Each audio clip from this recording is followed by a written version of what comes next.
I'm trying to get to the bitches too. That cold leadership.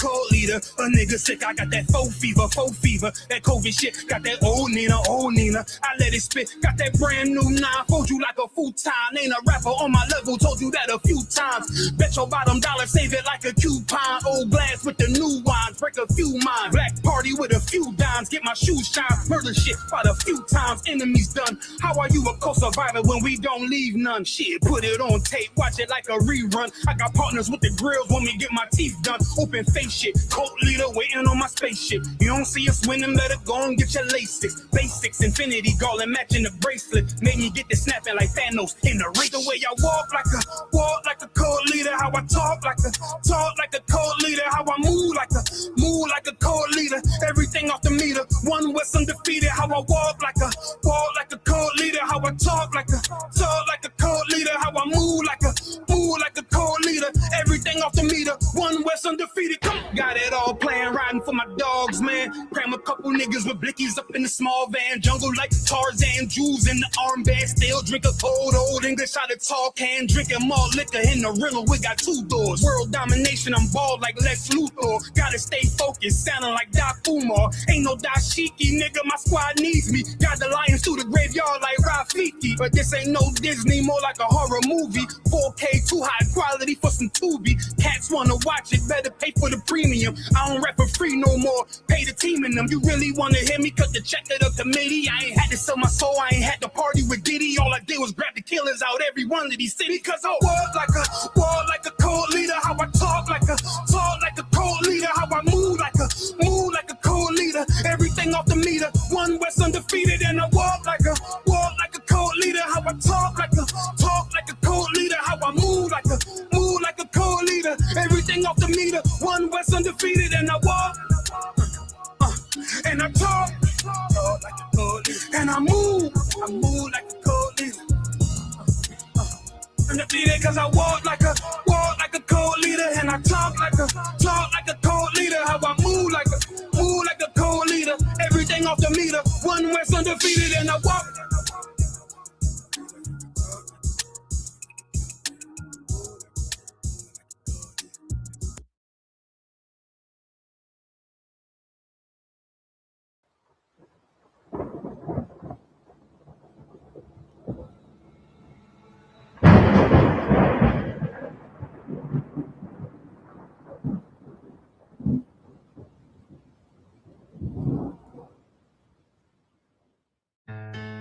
West till they bury me.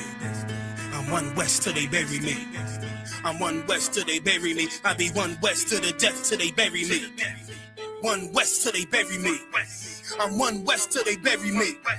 I'm one West till they bury me. I be one West to the death till they bury me. I be one West to the death till they bury me. They ain't scaring me. Rip the soul out of Pharisee. Speaking heresy and get you fucked up apparently. It's like they daring me. I said chill, they ain't hearing me. They ain't listening. Every bar nitroglycerin. Hit your heart, bring it back to start, make you live again. Get them dividends, or we start getting ignorant. I be on that soldier shit. I told you shit phenomenal. Nah, but he a domino. So what you suckers trying to do? Rhyming comical, guess it's funny until I'm bombing you. Bring apocalypse to them pussy niggas that's popping shit. Team of all-stars, I coach them up like I'm Popovich. Fuck the politics and the lobbyists and apologists. They vagina, so we gon' check them like gynecologists. It's kinda obvious how the situation is ominous. The way I vomit this and regurgitate for the audience. They start applauding this cause the competition is fraudulent. From the era where niggas smoke you up like a parliament. The flow been stupid, shit has gotten retarded since all the dominance of one West rising to prominence. Cause I be one West to the death till they bury me.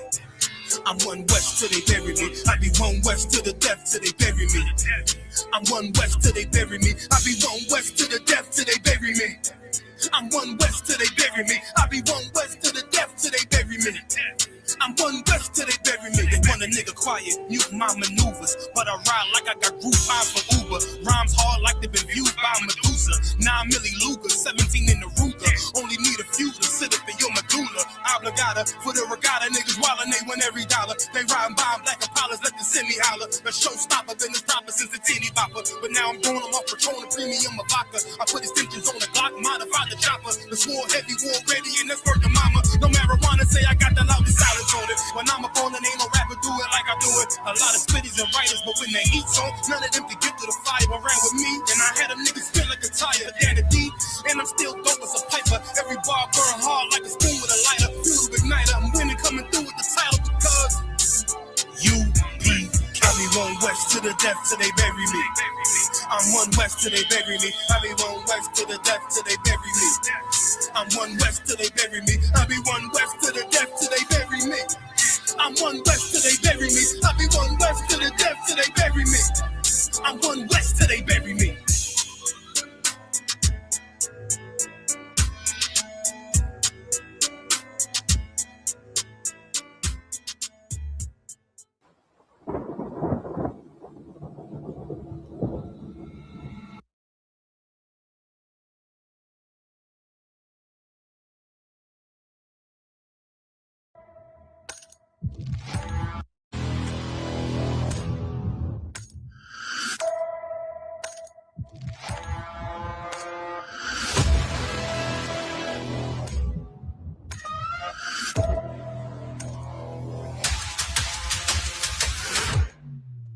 The I.S.U.P.K under Commanding General YAHANNA presents the official itinerary for the 57th Annual Lord's Passover. Kickoff.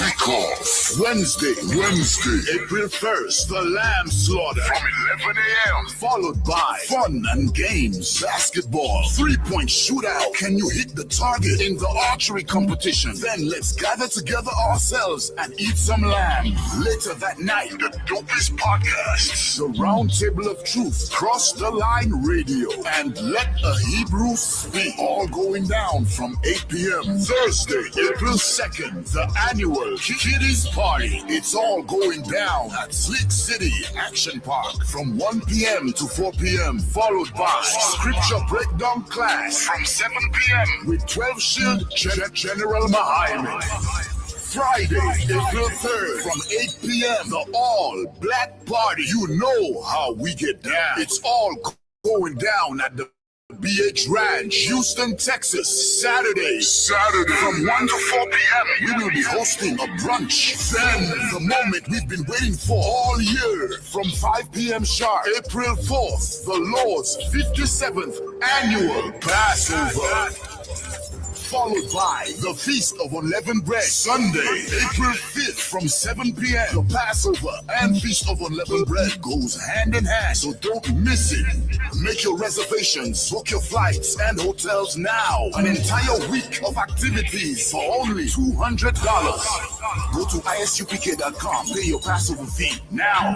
Shalom. Shalom. Back at it again, man. The Lord 57 Annual Passover back at the B&H Ranch. It's going down, man.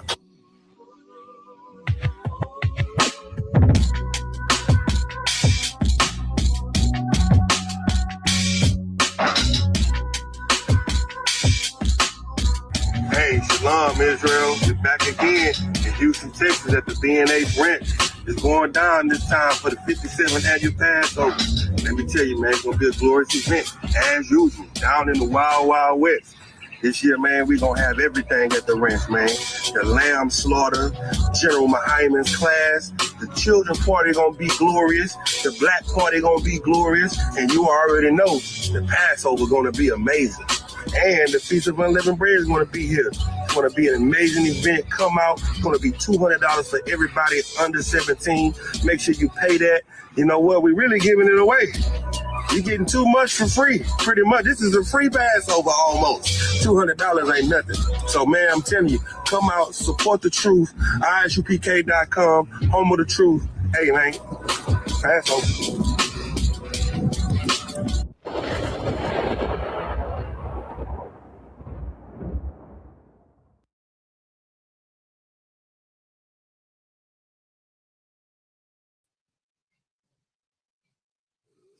Yo, that was it? Oh, we got some more? Okay. Go ahead. Everything in the world to make. Hey, Shalom, sir.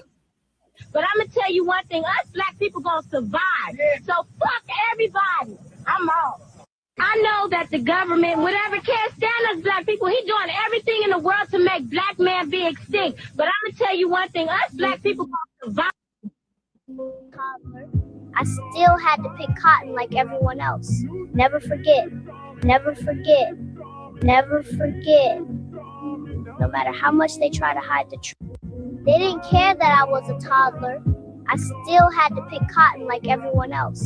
Never forget, never forget, never forget. No matter how much they try to hide the truth. And this is why the white man is the devil the Bible speaks of. Goddamn right. Clap it up. One time, Christ, man. Let's do it. Let's do it. Man, we got a lot to talk about. Y'all know that already. You are in class with the I.S.U.P.K under Commander General YAHANNA. Captain Shaparna Paz. But before I start this class, I want to give a big Tawada. I want to say Barack to I was gonna say officers, but big Tawada to Yahweh Shah for allowing us to come here and get this class started. Talaka. Also, I got Ibad right here. Help on the wheels of steel, I like to call him. Here doing the computer, man. And of course, tightening this class up. The water to him. Also, Hawar. Hawar in the class, man. Y'all know how they do it, man. I had a wonderful time with them in the Sabbath service last week. Or was it a week before? It might have been a week before. Yeah, so they do the Sabbath service every Saturday morning. Y'all can tune in and get some of these scriptures, digest these scriptures. You understand? A hell of a service, man. Brothers all over. They all over in all zones hold the Sabbath service. I want to just bring out. For sure, I want to thank, starting off with Commander General YAHANNA. Down the right order and where the truth dwells, man. I like to do that, so it won't be no excuses. Where can I find the truth? I want to find the truth. Starting with Commander General YAHANNA, once that name is announced, you in the right place. Then we got in General Mahyman. Give him a round of applause. Excellent counsel, class, everything, man, the general does, man. Them generals are some very important pillars in this truth. Also, General Mayak, y'all know how he rolled too. General Mayak, a heck of a general, man. Always have excellent brotherhood and counsel as well. Then we go to General Hazayan. Hazayan. You understand? The Lord put these generals in place, man, so that you would have the right type of direction. You would have the righteous direction and which way to go. There's nowhere on this earth that you're going to be able to find this truth right here, man. Then we got General Shalamar. Excellent, strong brother right there. Strong brother. You understand? Coming out of the D.C. area, man. You know what I'm saying? General Shalamar, excellent. What can I say? Always got the good counsel.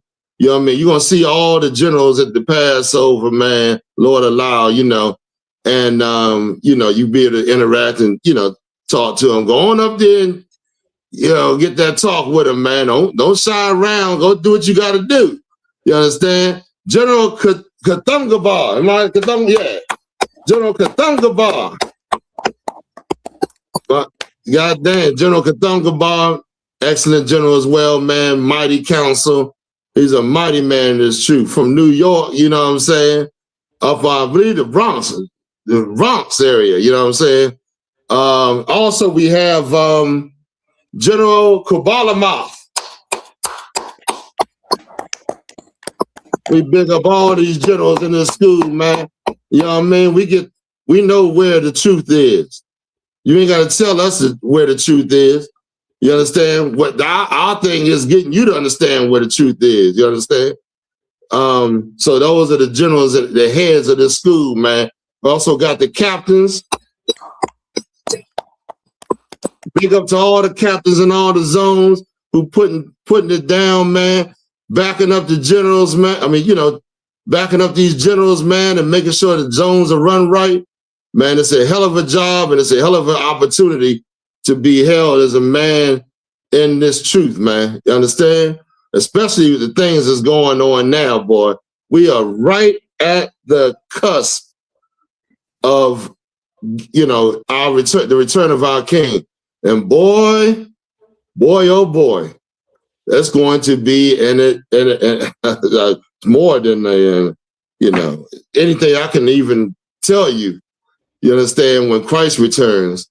Also, we got the officers, brothers and sisters the brothers that have shown themselves, you know, worthy and valuable to claim these different officerships and offices in this truth, man. We definitely big up you, brothers and sisters. Brothers. Also, the troopers. Troopers next in line. Troopers, man, y'all make sure y'all doing a hell of a job. The ones that stayed in here and do what they got to do in order to raise up in the ranks. I look forward to seeing each and every one of you at this Passover. You understand? So you can see what the Lord is doing and what you are called into to help this nation climb from up, you know, up on this, you know, climb from up from the dust up to where we need to be, man. You understand? Big up to you. Also, of course, I can't forget the glorious, wonderful sisters. The sisters in here, man, oh man. Showing out for the Passover, of course. I definitely look forward to seeing the sisters, man. Put a smile on my face, man. You know what I'm saying? And, you know, I didn't get my dance in, so I'm ready to dance this year. Lord allow. So big up to each and every sister, man, that's in this school, man. Don't let Satan draw you out. Satan gonna try everything he can to get you to deny Christ. You stand tall, you get the counsel, do what you gotta do, man, but stay up in this truth. So help me, stay up in this truth, man. With the I.S.U.P.K at 1 West 125th Street, Harlem, New York, come to you, bring you this truth, man. We got some explosive things to talk about today, especially that clown in the White House that started that war with Iran. Boy, it's just like the Bible says. Them prophets, you cannot deny the Bible now. It's just like the Bible says, man. We're gonna get into that a little later on. But first, we're gonna go into Leviticus. I wanted to touch on this, man, because I wanted to come back to the Sabbath service because they were about to hit on something very important that I done lost for a while. So I want to make sure I bring it out today. Leviticus 16, I think we're at. Yes, sir. Number 16 and 41. Number 16 and what? What was it? What was the verse? 16 and 41, sir. 16 and 41? Let me see what that one says. I wanted to get to where the people were going against Moses because of the leaders that died. Yes, sir. That part. This is the book of Numbers, the 16 and verse 41. But on the morrow, all the congregation of the children of Israel murmured against Moses and against Aaron, saying, "Ye have killed the people of the Lord." You see that? What happened was, let me give you a little backdrop of what took place. Our leaders rose up against Moses. The leaders rose up against Moses to go against his authority. And the Lord caused the ground to open up and swallow up those leaders, man. 250 Dathan and who else what's the other one's name? Korah and them. So our people was pissed off at that because these were men that had status amongst us. So they coming at Moses. What did they say? Yes, sir. We have a question too, sir. Read it again. Okay, read this part again, though. Yes, sir. But on the morrow, all the congregation of the children of Israel murmured against Moses and against Aaron, saying, "Ye have killed the people of the Lord." You see that? They said, "You have killed the people of the Lord." Read on. Verse 42. And it came to pass when the congregation was gathered against Moses and against Aaron, that they looked toward the tabernacle of the congregation, and behold, the cloud covered it, and the glory of the Lord appeared. The Lord about to go and take this cause up, because they coming at Moses and Aaron saying, "You have killed the people of the Lord," but they didn't kill nobody. Moses and Aaron didn't lay a hand on them. Right. What took place? Anybody? I'm gonna get the question after this one. I'm gonna bring this up first. What took place is the Lord had killed them from questioning his leadership. Right. For going, he put Moses in charge. He put Aaron in charge. Now you stepping to Moses and Aaron saying, "Hey, you killed the people of the Lord." They came to Moses and Aaron saying the same thing Miriam said. "Hey, we all God's children. We all, maybe you take too much." They were, came up slyly, which is what your wicked leaders have done, man, in reverse. Meaning they were but right then, they were coming up to Moses and Aaron, but in our captivity, your enemies have set these wicked leaders up to go against you, or to serve him. In other words, am I saying it right? You understand it? So go ahead, give me some more. Yes, sir. Hawar, give me 2 Peter 2:2. I think that's the one I want. Go ahead. Verse 43. And Moses and Aaron came before the tabernacle of the congregation. Verse 44. And the Lord spake unto Moses, saying, verse 45, "Get you up from among this congregation, that I may consume them as in a moment." You see what the Lord said? The Lord said, I'm pissed. Yeah, you're not going to question who I put in charge. You see what I'm getting? I'm getting at something that I want you to understand. Read on. And they fell upon their faces. Moses and Aaron fell down on their faces before the Lord, because the Lord, they knew this judgment going to come upon our people, man, for this wickedness that we've done before the Lord. Read on. Verse 46. And Moses said unto Aaron, "Take a censer and put fire therein from off the altar." Moses told Aaron to take a censer. What is a censer? Do we have it in the school where we can see it? One of those the censers up so they can get an idea. Yes, sir. I don't know if it's right there or what. That's right. Right. Make the picture big. You gotta put me big. Make where you are big. Yes, sir. So they can take a look at it. One second. This is, sir? Yeah, that's it. But okay. Yeah, that's it. He said, take a censer because you hold it by the thing. When you carrying it, the swing it. Yeah, there you go. Well, some of them got the top on it, of course, but that one, you know what I'm saying? We just use, but pretty much you get an idea. You can put it back if you want. Yes, sir. Con. So the Lord Moses told Aaron for a very real reason to take this censer. We're going to finish reading up from where he started out when he get back. Yes, sir. Mm-hmm.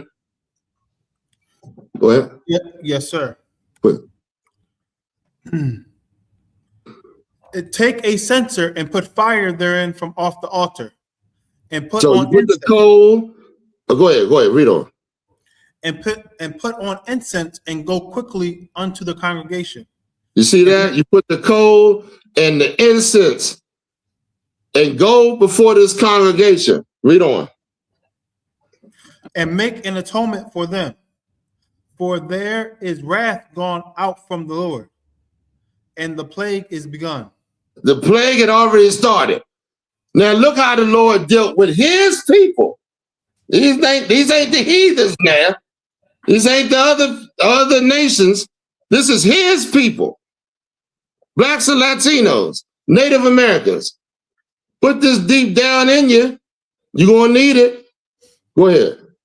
Verse 47. And Aaron took as Moses commanded, and ran in the midst of the congregation. And behold, the plague was begun among the people. The plague had already gone. The Lord had already put that plague on our people, man. When what happened? And he put on incense and made an atonement for the people. Verse 48. And he stood between the dead and the living, and the plague was stayed. And the plague was stayed. Let me tell you something, man. Great mercy was shown our people by the Lord, man. The Lord was right. He had a right to kill our wicked behinds then. But because of his mercy and his great,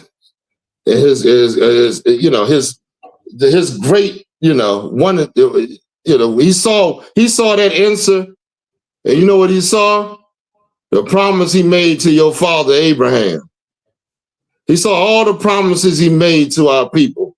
You understand? That was righteous before him, and had mercy on us, man.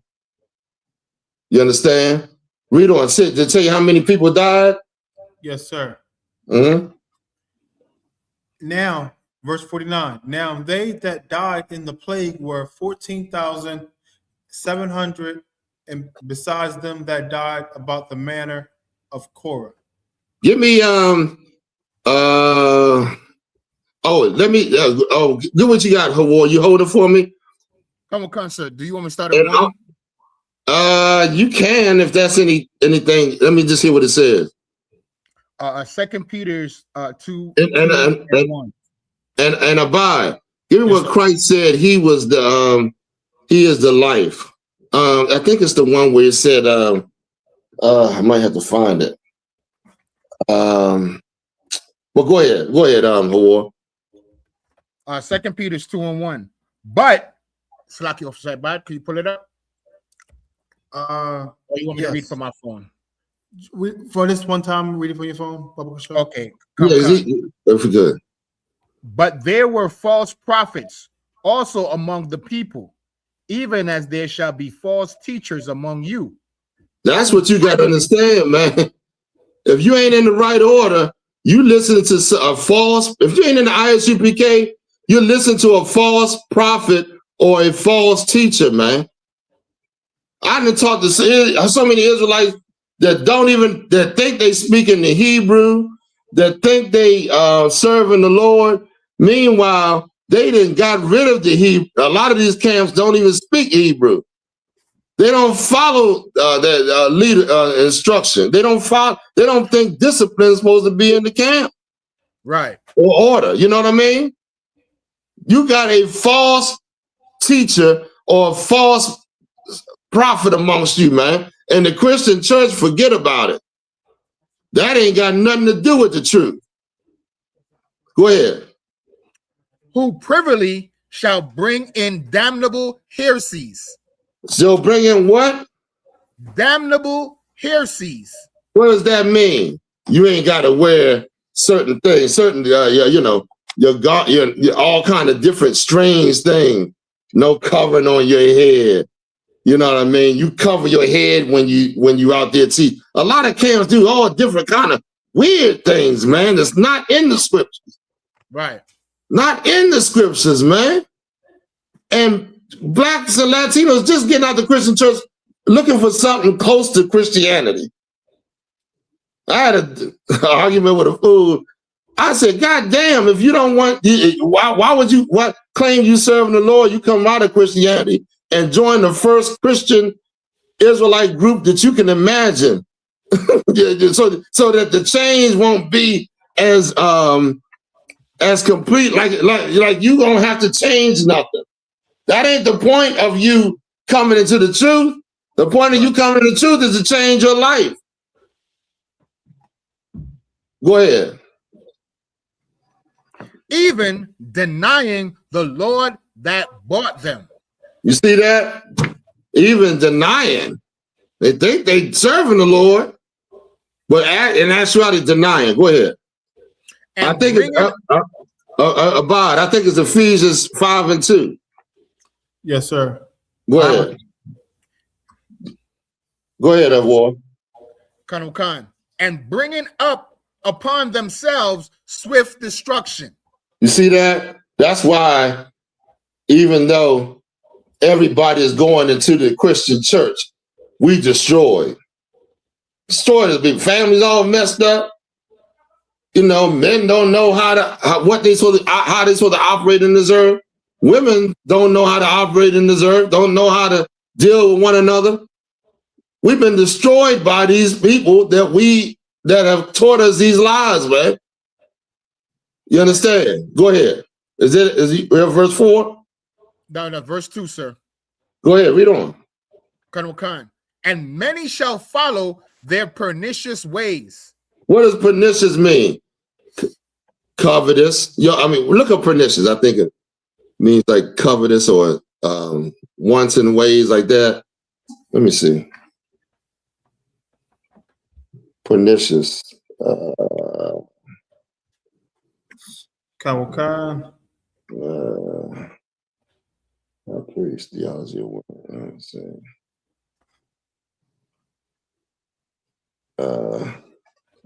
Anybody can find it? No. Okay, go ahead. Having a harmful effect, especially in a gradual or subtle way. Keep going. Yeah. So your ways are destructive.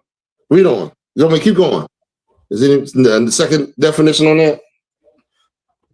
Kawakan. Highly damaging or destructive, often in a way that is not easily seen or noticed. Right. That's what you follow, even though you think it's right, but in actuality, it's destructive. What does it say? This is a way that seemeth right unto a man, but the end thereof are the ways of death. Seems right, but it's not. Go ahead. Is there any more that you good about?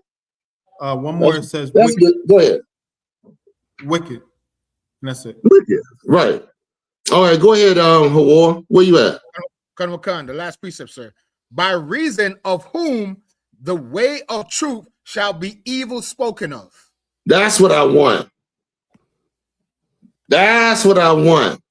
By you learning this damnable philosophy or the ways that are destructive, you look at the truth as if it's evil. Oh, it's evil. These guys come out here wearing clothes like that and talking like that and saying only blacks and Latinos and Native Americans can be saved. That's evil. What else they say? It's evil. You saying what? We can drink. You can drink a strong drink. Oh, that's evil. What else they say? Give me some more. So a man can have more than one woman. Oh, that's evil. That's not what the white man told us. What else they say? There's a whole bunch of stuff, man. But you look at the truth, evil, because the way you and the way you being taught is right when it's backwards. You understand? The way you've been taught was evil. That's why Christ said, we're supposed to come out of the world, be born again. All right, what you holding, Abad? Yes, sir. Give me Hebrews 4 and 15 real quick, and then I'm off this. I'll get the question. Go ahead. Yes, sir. You call for Ephesians 5 and 2, sir? Yeah, please. This is the book of Ephesians, the 5 and verse 2. And walk in love, as Christ also have loved us, and have given himself for us an offering and a sacrifice to God for a sweet smelling savor. That's the one, but that's the one I wanted was 2 Corinthians 2:15. But that's good. That's a good one too. Because right, that tells you the sacrifice that was pleasing to the Lord. We're gonna go into the Passover and celebrate the Passover. Because what our King did, man, was immeasurable. I can't even begin to expound upon you what our King did is for us Blacks, Latinos, and Native Americans. Go ahead. This is the book of 2 Corinthians, the 2 and verse 15. For we are unto God a sweet Savior of Christ, and them that are saved, and in them that perish. Read that one more time. Yes, sir. This is the book of 2 Corinthians, 2 and verse 15. Mm-hmm. For we are unto God a sweet Savior of Christ. Hold on. There's that sweet Savior. Meaning the Lord look at us as the brothers and sisters in the truth, in the I.S.U.P.K. Read on. And them that are saved, and in them that perish. And them that perish. Who's the ones that perish? The ones in the world. They are perishing as we speak because the wages of sin is death. If you don't if you don't come underneath the right order and change your life, then you are perishing, man. You are on the pathway to death, man. You just ain't dead yet. Anybody else? Anything else I call for? That's it. I think Hebrews, right? Yeah, Hebrews are. So now that's the Savior. That's the smell. That's what Aaron took out there between the living and the dead. That's what Christ is, the high priest, which we're about to read right now. That is made the sacrifice for us not to die, for us to come in here and live, man, and do what the Lord said and obey His laws, man. Go ahead, War. Colonel Khan, sir. Hebrews 4 and 15. For we have not an high priest which cannot be touched with the feelings of our infirmities. Meaning, what does that mean? It's just like it said. Meaning Christ understands what you're going through. He understands what you're going through, and He's going to be on your side if you sincerely want to change your life, want to be born again, hate this life that you live in. Read on. But was in all points tempted like as we are. That's what he understood. He was tempted just like us, but he didn't sin. Read on. Yet without sin. Yet without sin. That's our high priest, man. You understand? So let's go ahead. What was the question real quick? So before we go into stories. Yes, sir. Khan, it says, this is from Jesse Dean. Is this Jacob's trouble? Absolutely. This is Jacob's trouble. Meaning we facing this is we supposed to come together and make sure and be brothers and sisters and work our way out of this hell. Come back to the Lord. You know about the 144, but we got to get those numbers. You're going to have to come on in the truth and change. You want your kingdom, right? You want righteousness on this earth. You want, you ruling this earth. Everybody, you want to be in heaven. Well, then that requires you to make a change. Heaven ain't going to come while everybody being evil. How is that going to exist? You understand? So for sure, this is Jacob's trouble. Ain't no doubt about that. Go ahead. Where we at? Yes, sir. Con. Oh, pull that. We in the stories, right? Pull that Ellen DeGeneres up. Did y'all see about that woman there? Oh, we didn't go into the inventions. Sorry about that. Yeah. Yes, sir. Yes, sir. Pulling up right now. Slovakia.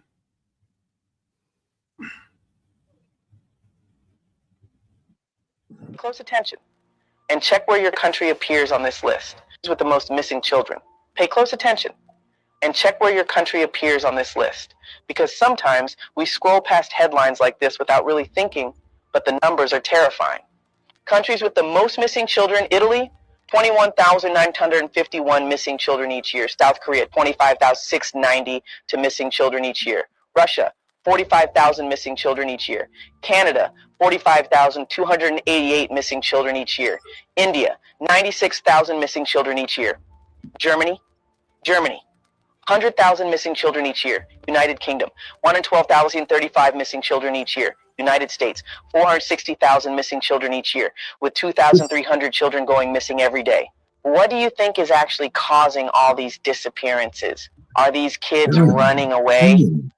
Or is something far more disturbing happening behind the scenes? Are they being kidnapped? Are they being trafficked?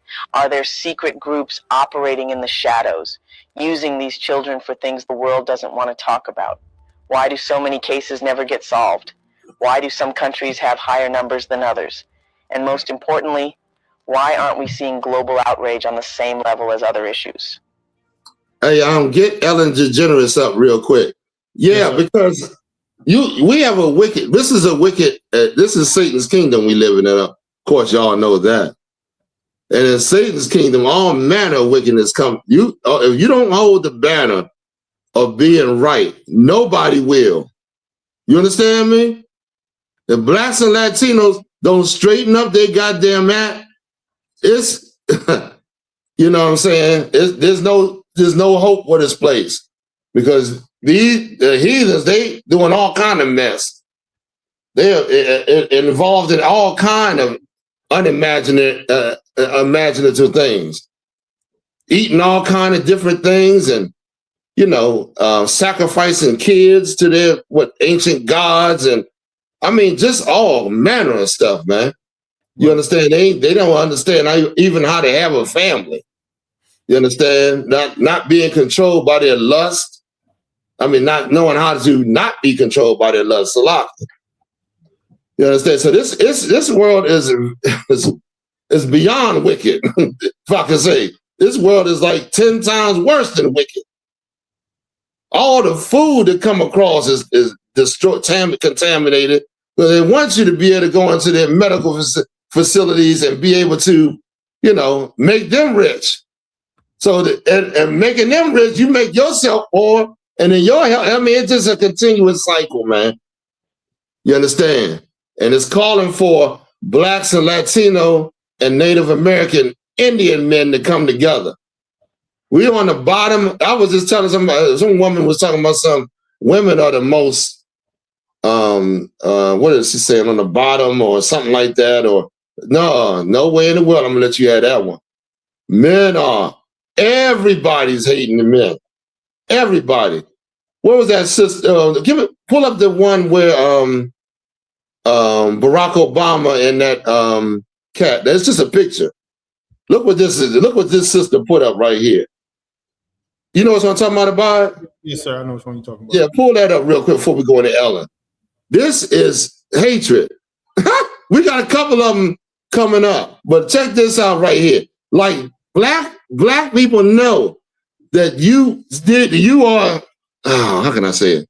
Blacks and Latinos, they have an understanding of who you are. They might talk this DNA or we the same as Africans, whatever. But when it comes time to do some more, to push some hatred, they know who to push it against. How is that possible? Meaning you say we all Africans, but when the hatred comes out, it's towards a black man. Oh, look real big. Is that the biggest it goes? Let's read this real quick. Mariah and Barack look married, and Nick Cannon looks like they grown. Freeloading. And so this is a sister. She said Mariah and Barack look married, and Nick Cannon, the black one, looks like they grown freeloading ass son. And that's a bunch of laughing emojis. Meaning Barack Obama's, they all supposed to be black, right? But you know Barack Obama is not black somehow in some way. But that Nick Cannon, even though he got an empire, he's that freeloading ass son. He's not a man. Where did he get that from? The white man. White man said you're a boy. You're not a man. You see what's going on, man? I see this all the goddamn time, man. I see it all the goddamn time. This is ridiculous, man. That's coming for you. I don't know if you understand it or not. I'm not done with this. We got another one we're going to get into a little bit later about the Haitian woman. The Haitian woman. Y'all going to be flipped when y'all hear this. But go ahead. Let's go. What y'all want to do? The Haitian? Y'all want to do the Haitian one first? Then let's do the Haitian one since we on it. Yes, and then we'll go to Ellen DeGeneres after this. Yes, sir. This Haitian woman, man, said something about black people. Now, you know, and she's from Haiti, but find the strength to be able to talk about black people. Amazing. Amazing. Her own family. Well, I'm Haitian. Why? Where you from? What's your background? You American? Dirty black American? Wait, what? Huh? What? Wait, what you American? say? Black American? What? No. Hold on. You said dirty black American. You heard that? You just asked me what I said. I did. Why you said that? Because that's what y'all are. Dirty black American. She just said that? I did. A dirty black American. I sure did. Look at that. That's what y'all are. So all Americans is dirty black Americans? I mean, you know, the ones I've come across. So what is Haitians then? I'm confused. Dirty black Haitians. Okay, so keep that energy for everybody. Don't just keep it for us. Like, what are you talking about? Like, You're American. Yeah, hell yeah. Don't ever say no dirty black South? American shit. Like, what? You from the Like, South? my family, like, yeah. Okay. Where? Why it matter? No, I'm just asking. No, we're not having a conversation. It's the South, regardless. Like, I got family in Florida. I got family in Georgia. I mean, I want to know, like, where. You know, you trying to be. I know what you're doing. Like, I know what you're doing. It's that Caribbean shit. I know what you're doing. What am I doing? Just chill out on that dirty black American comment. That's all. Like, I'm sorry. You really took offense to that. I apologize. Anybody would take offense to that. I'm sorry. I apologize. I didn't. Why you said that though? Why you? I'm saying, why would you even fix your lips and say that though? I'm confused. Because that's just my experience. Like, it's my experience. So I'm gonna speak on it. But I apologize. It's your experience? Yeah. So I apologize. What experience you had? If I offended you. You accept the apology? No. Like that's super disrespectful. Like, She did say it's dirty black Haitians too, though. Nah, I would never fix my lips to say, and I know some dirty black Haitians. Like, you know what I'm saying? I would never fix my lips to say dirty black. I wouldn't generalize, like, you know what I'm saying? So yeah, nah, it is, bro. That's that Caribbean. It's not. And this is why we having the diaspora wars, because the dumb shit words. Remember that other Haitian, bro? Remember the other Haitian shorty? We don't got no culture. Like, it must be a Haitian thing for sure. Like, y'all, I don't know what the issue is. Haitian thing, and I won't say that y'all don't have culture. Like, y'all have the things that y'all do. We are the culture. Like, okay, y'all have the things that y'all do. Just we are the culture. That's just it. like, okay, so then Caribbeans are a culture too. No, y'all have a culture. We are the culture. That's two different things. Like, it's not. Okay, all right. That was pretty much it on that. You took offense, and I apologize. Now I want to hear some comments on this one. Man, I got a lot to say about this, but I want y'all to tune in, to tap in, and let me hear what y'all got to say, because you know I don't want this class to be one-sided. And also, give me a scripture on it. You know what I mean? Give me a scripture. Anybody in the class, come on top. Let me hear what you got to say about the comment. Now she's Haitian. I don't want to say what I got to say yet. Anybody here wants to kick it off? Abad or Hawar, you want to kick it off or what? I got a preset. Please. Deuteronomy 28 and verse 56. Mm-hmm. It says, Slakia, the tender and delicate woman among you, which would not adventure to set the sole of her foot upon the ground for delicateness and tenderness, her eyes shall be evil towards the husband of her bosom, and towards her son, and towards her daughter, and towards her young. That's an average. Wow, there's one better right there in 28 though. There's one better. But you know that I could go for that. I mean, I could, you know.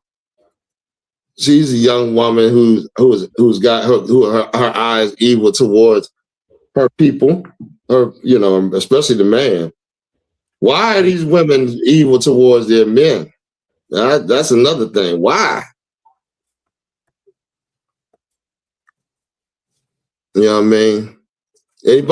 Nobody in class want to take a shot about?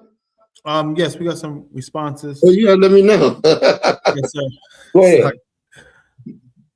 Yes, Jesse Dean says 100% jealousy. Jealousy spurns it a little bit. Yeah. It's anything else? Sharatazah Halak says, Shalom. She don't speak for all Haitians. Shalom. Shalom, sis. Yeah, I know. But it's definitely in our people. I understand what you're saying though. And I don't even look at it like, you know what I'm saying? Like I ain't got no hatred because she's showing hatred, because that's against the law, but we're gonna have to expose it and talk about it. Okay. Anybody else? Yes, sir. Yes, sir. Malak says she has dreams of wanting to be like the oppressor. Yeah, you're on it. You're definitely on it. That's it. I mean, y'all gonna have to say that is the closest one. Because here's the thing, what a lot of our people don't understand is that the Lord said when those curses will come upon us when we get away, when we leave out, you know, when we forsake him. And now we look at one another through cursed eyes. Your eyeballs are cursed. How can you fix your lips to talk about somebody who came out the same slave trade as you and call them dirty, black, whatever? Doesn't make any sense. When the Lord said, you will be a byword, a lot of times I listen, they call Mexicans wetbacks, byword. Puerto Ricans, what else? Who else? Give me some more, y'all. Y'all know what I'm saying. I never even heard the word wetback until I came out of DC. We didn't call it. That word was kind of strange to me. Maybe I wasn't into it, but I didn't know it was being used like that. You know what I mean? But yeah, that's a byword. Right. We look at each other, monkey. The president just called black people monkey day, you know. And look, I had a story. This sister sent me where this Puerto Rican girl said, "Get out of here, monkey." Y'all seen that video where they were protesting something and the black person was there and she was like, "Get out of here, monkey." Y'all didn't see it. I gotta start sending y'all every last video I watch. Y'all don't see these videos, man. But yeah, it's like a real popular one too. And I didn't send it to you about it. But yeah, it's the slave master, exactly what he wants. This division amongst us, that shit gonna have to stop, man. You do know Christ came out of the tribe of Judah, which is right here in America. These black people in America, the same tribe Christ came out of. Is he a monkey? Is he dirty? You got to stop that, man. Right. It sounds like a bunch of hatred that you harbor for your own people rather than the people that's ruling over you who deserve the goddamn hatred. Right. Right. They deserve the hatred, man. The goddamn, I wanted to bring out the brother that invented the toilet because he was like, God damn, these outhouses are too funky. I can't take it no more. I got to do something about this shit. Visit the goddamn toilet so the white man could clean his ass so he wouldn't have to smell that funky slave master's behind.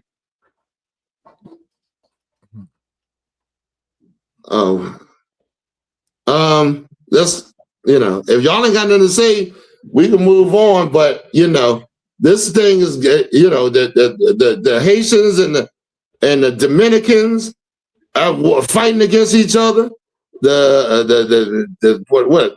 else fighting? The Mexicans and the black people, and I mean, so-called African Americans, so-called Mexicans, everybody fighting one another. Everybody underneath the white. How is that possible? Everybody been trying to be the top slave. Who's the top slave under the white man? God damn, don't you want to rule this motherfucker? All right, go ahead. What's next? Sir, yes, sir. The next one. Oh, we want to go to invention, sir? Oh, or the Helen? The Helen? Do we do the inventions? We didn't do the inventions because you wanted to go to Helen. You gotta keep me on track because I'll keep going. Yes, sir. Yes, sir. Starting with the inventions now, sir.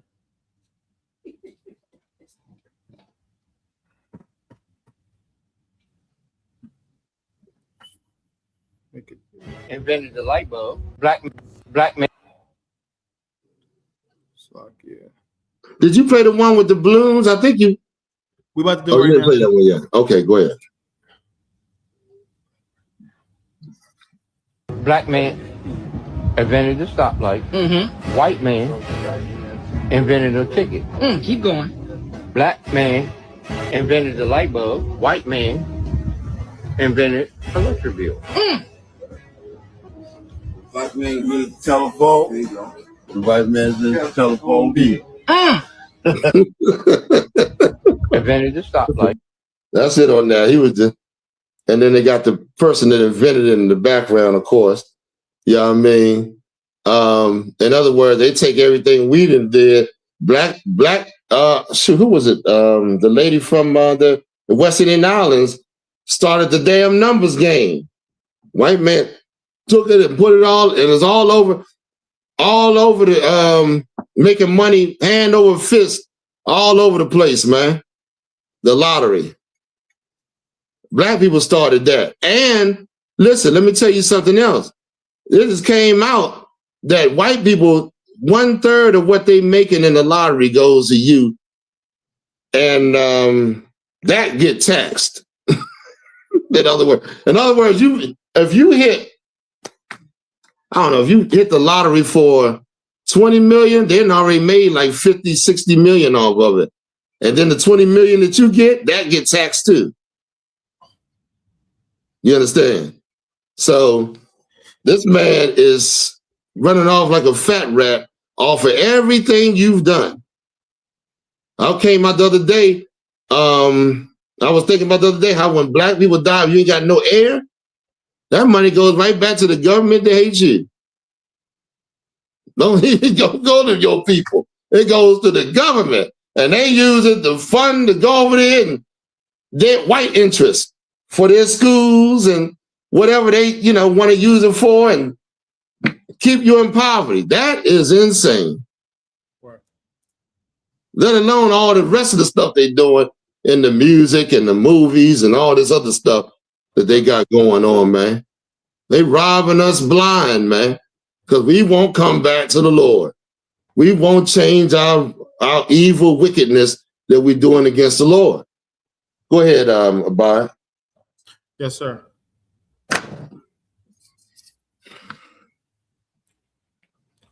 Oh, if anybody got any questions or anything, just go ahead and type it up. Bye. Let me know if anything come up.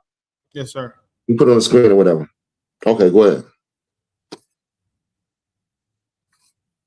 Players used sand or dirt. Before golf tees, players used sand or dirt. In 1899, Dr. George Franklin Grant patented one of the earliest golf tee designs, changing the game forever. A dentist, inventor, and Harvard professor, his simple idea standardized the modern swing and proved small innovations can leave a massive legacy. Before golf That's amazing. Just simply amazing that nobody talks about. Right. Nobody talks about it, but yet, because probably nobody even know. Right. You know, they make money off of us. Get the one with the ice hockey. Black people have been in ice hockey. Y'all know that, right? Oh, so like I didn't have that one queued up for this week, sir. Oh, you didn't? It's just a picture. Okay, never mind. Just go ahead. Go to the next.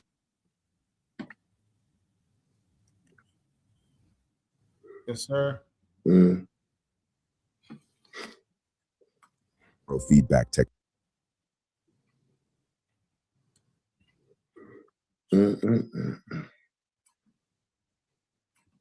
Chuck Davis helped pioneer neurofeedback technology with the Prophesied device, using real-time brain signals to train focus, calm, and performance. Instead of changing the mind with medicine, he helped people learn to change it themselves. The future of health starts in the brain. Chuck Davis helped pioneer neuro. Yeah, very interesting. Right. Very interesting. I didn't even know that myself.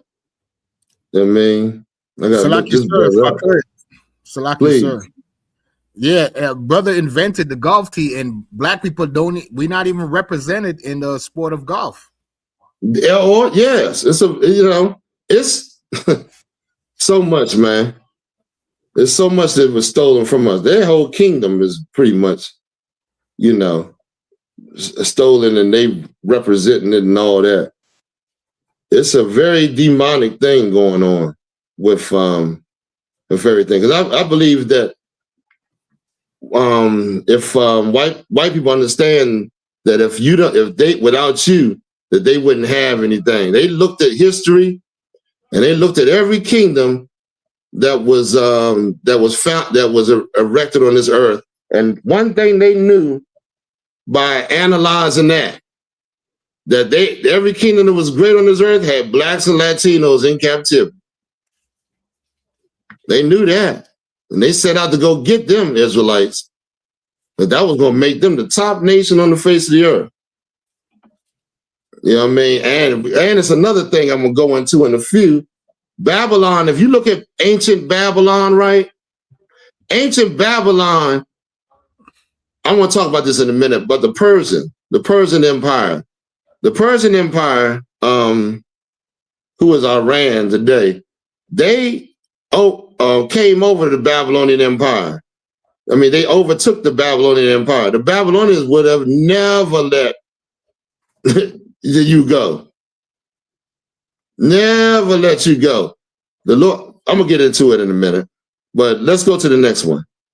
And that's very important for you to understand that in the scriptures. You understand? Go ahead. Yes, sir.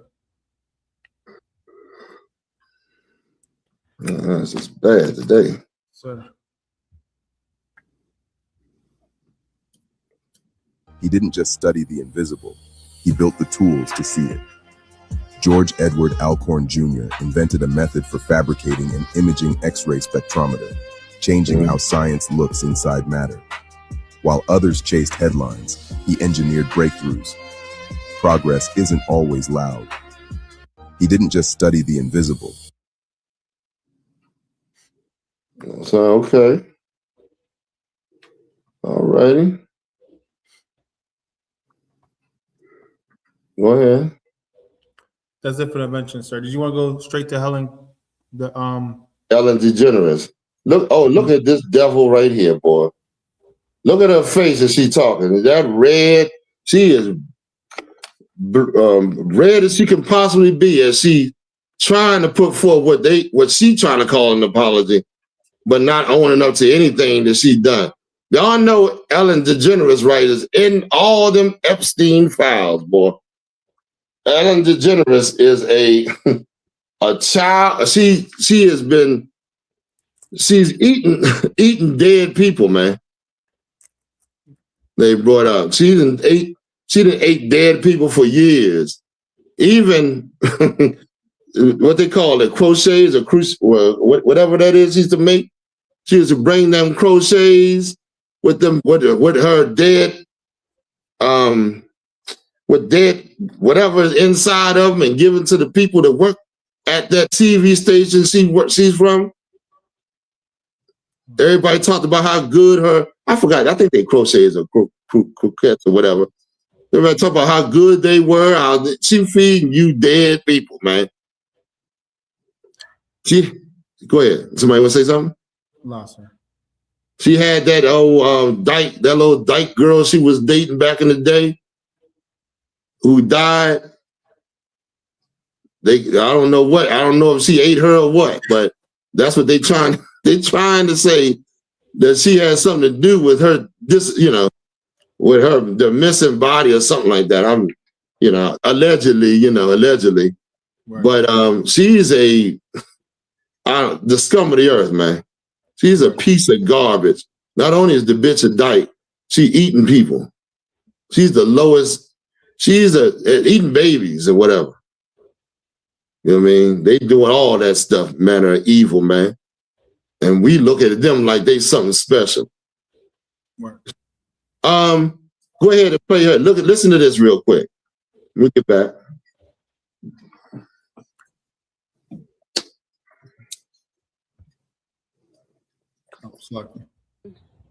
Posting my.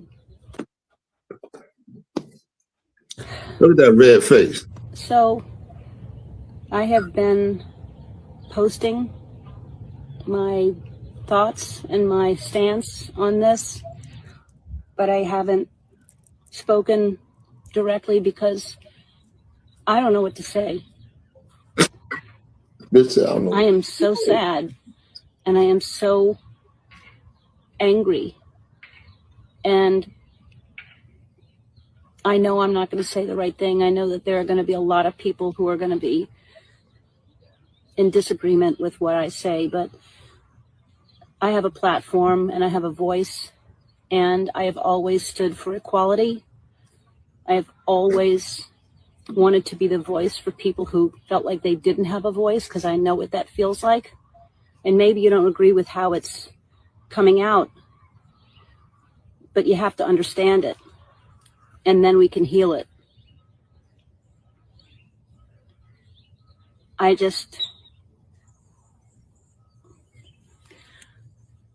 just so sorry that it's come to this.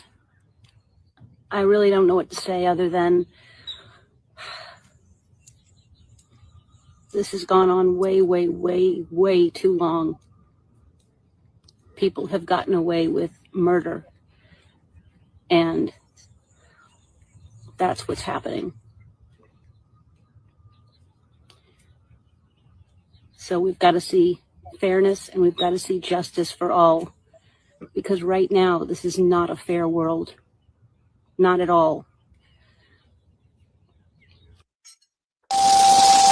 That was your apology right there.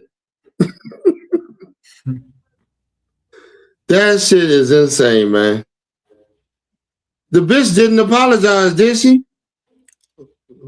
Sir. I might have to listen to that again, because that didn't make no sense. And then she tried to say, didn't she try to say she was damn near like she always fought for equal, and she tried to play the card that she was, somewhat righteous or something. Y'all hear that shit? Y'all didn't hear that? Oh my God, this bitch deserves death. And she acting like, she's a victim. We're tired of y'all playing that victim ass shit, man. We tired of that victim card bullshit y'all be playing, man. Y'all, you do something, you deserve the outcome of what you done. I always fought for equal rights, and I don't know what to say. Is it this bitch sitting up here eating people, man? She done pushed homosexuality all over the goddamn earth. I don't know. What y'all got something y'all want to say, or y'all want to respond or say, let it out. This is where you let it out, man. Get it out your system, goddamn it. Because we need to make sure we cast a stone, a judgment mentally judge this piece of garbage right here. They've been trying to push this stuff on our kids and all, everywhere you go, man. They just trying to swarm you with this homosexual, all these sacrifices and getting the gatekeeping bullshit. Yo, this shit is just insane, man. This is unnatural. Salaki, sir. Could I read a precept? Please. 2 Thessalonians 2 and 3, Officer Bot. Oh, yeah, that's a good one. Because that's what she's doing with that apology. She's trying to deceive the people like she's a good person, but we know she's a demon. She's a fucking demon, man. And trying to push demons. What demons want to do is try to push what they do onto other people. You know what I'm saying? So that's what you'll see. The people, there's a whole YouTube section. Go and type in interracial marriages or relationships. There's a whole thing of it going on.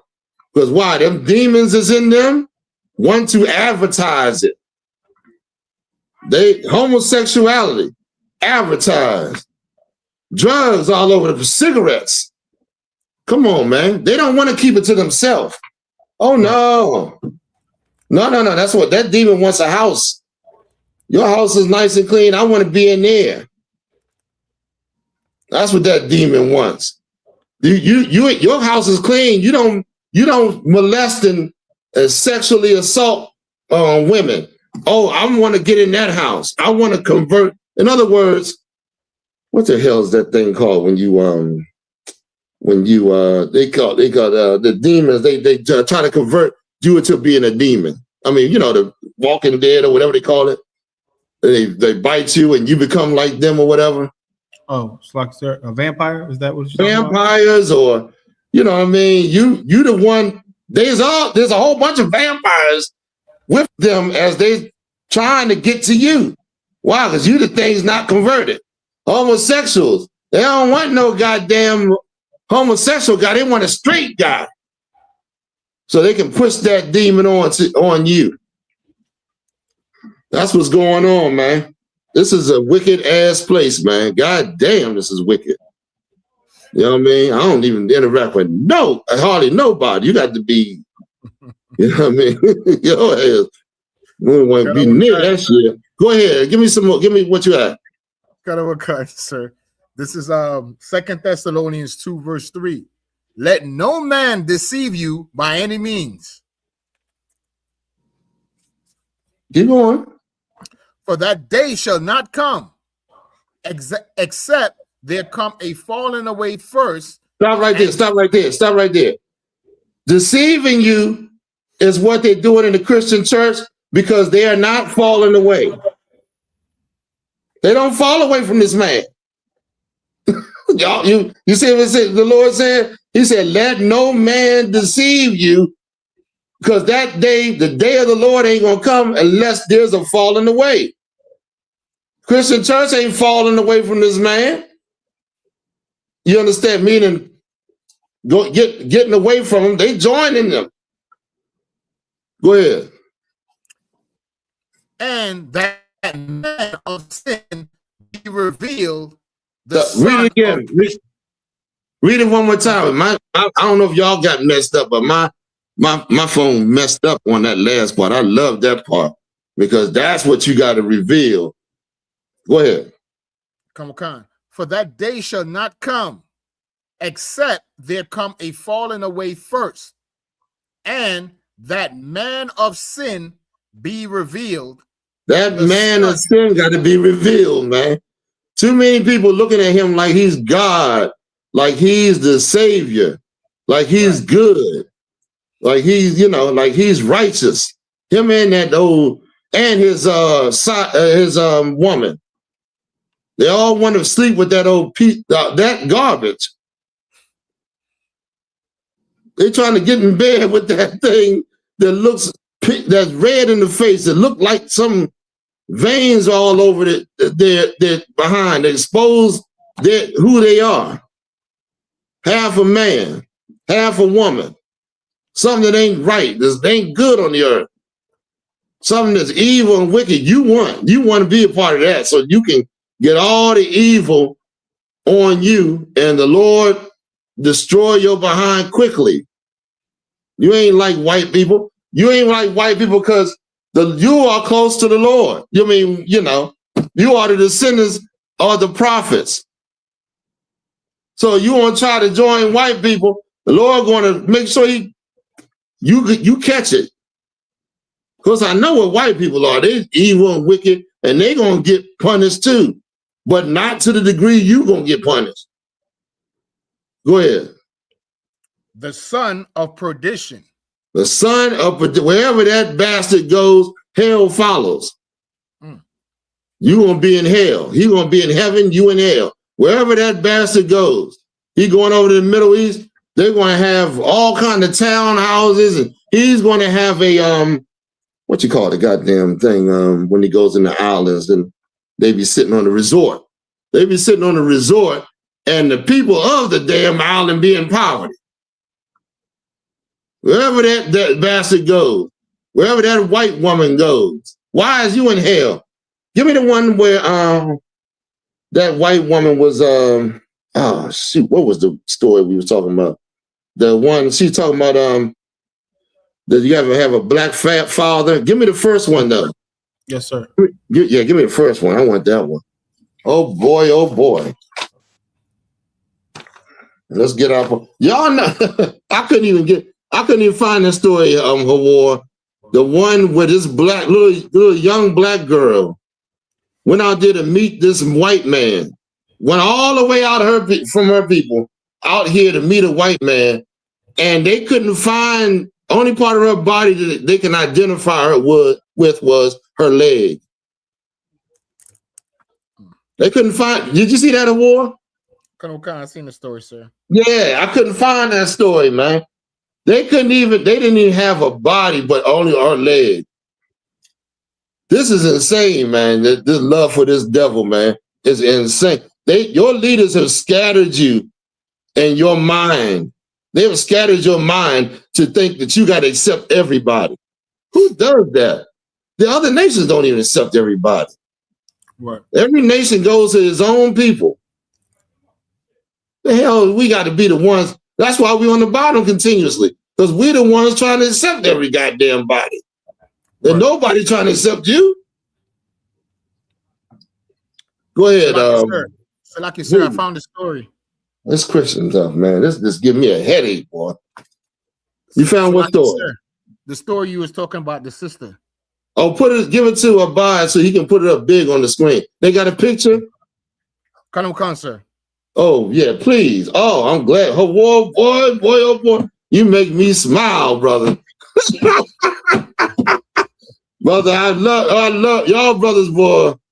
Because they be thinking I'll be tripping up here sometime. I do be maybe, but hey, it's the truth, man.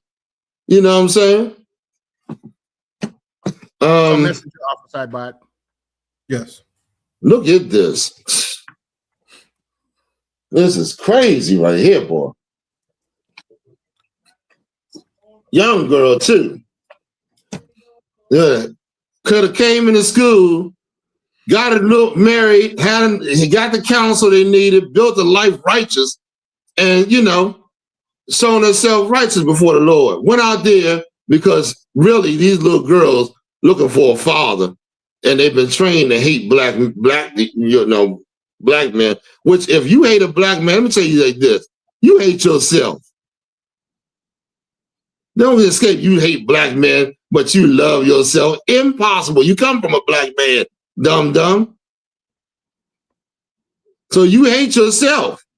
You just ain't recognize that because you're too busy trying to overthrow a black man. Go ahead. Give me this story, please. Yes, sir. So we got this picture. Put the picture up. Look who she went to go see. Look at this. This is insane.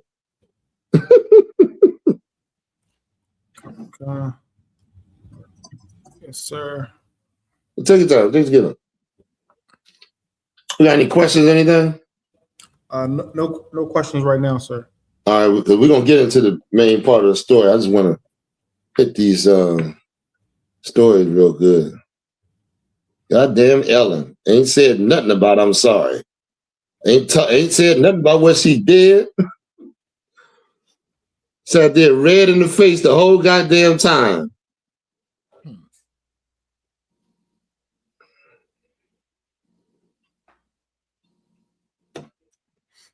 I got the story, She's sir. a baby, huh? So don't they got a picture of the man too? Put both of them. Ain't both of them? I saw there was one where both of them did. Hold on. I think we on to something. No, that's not it.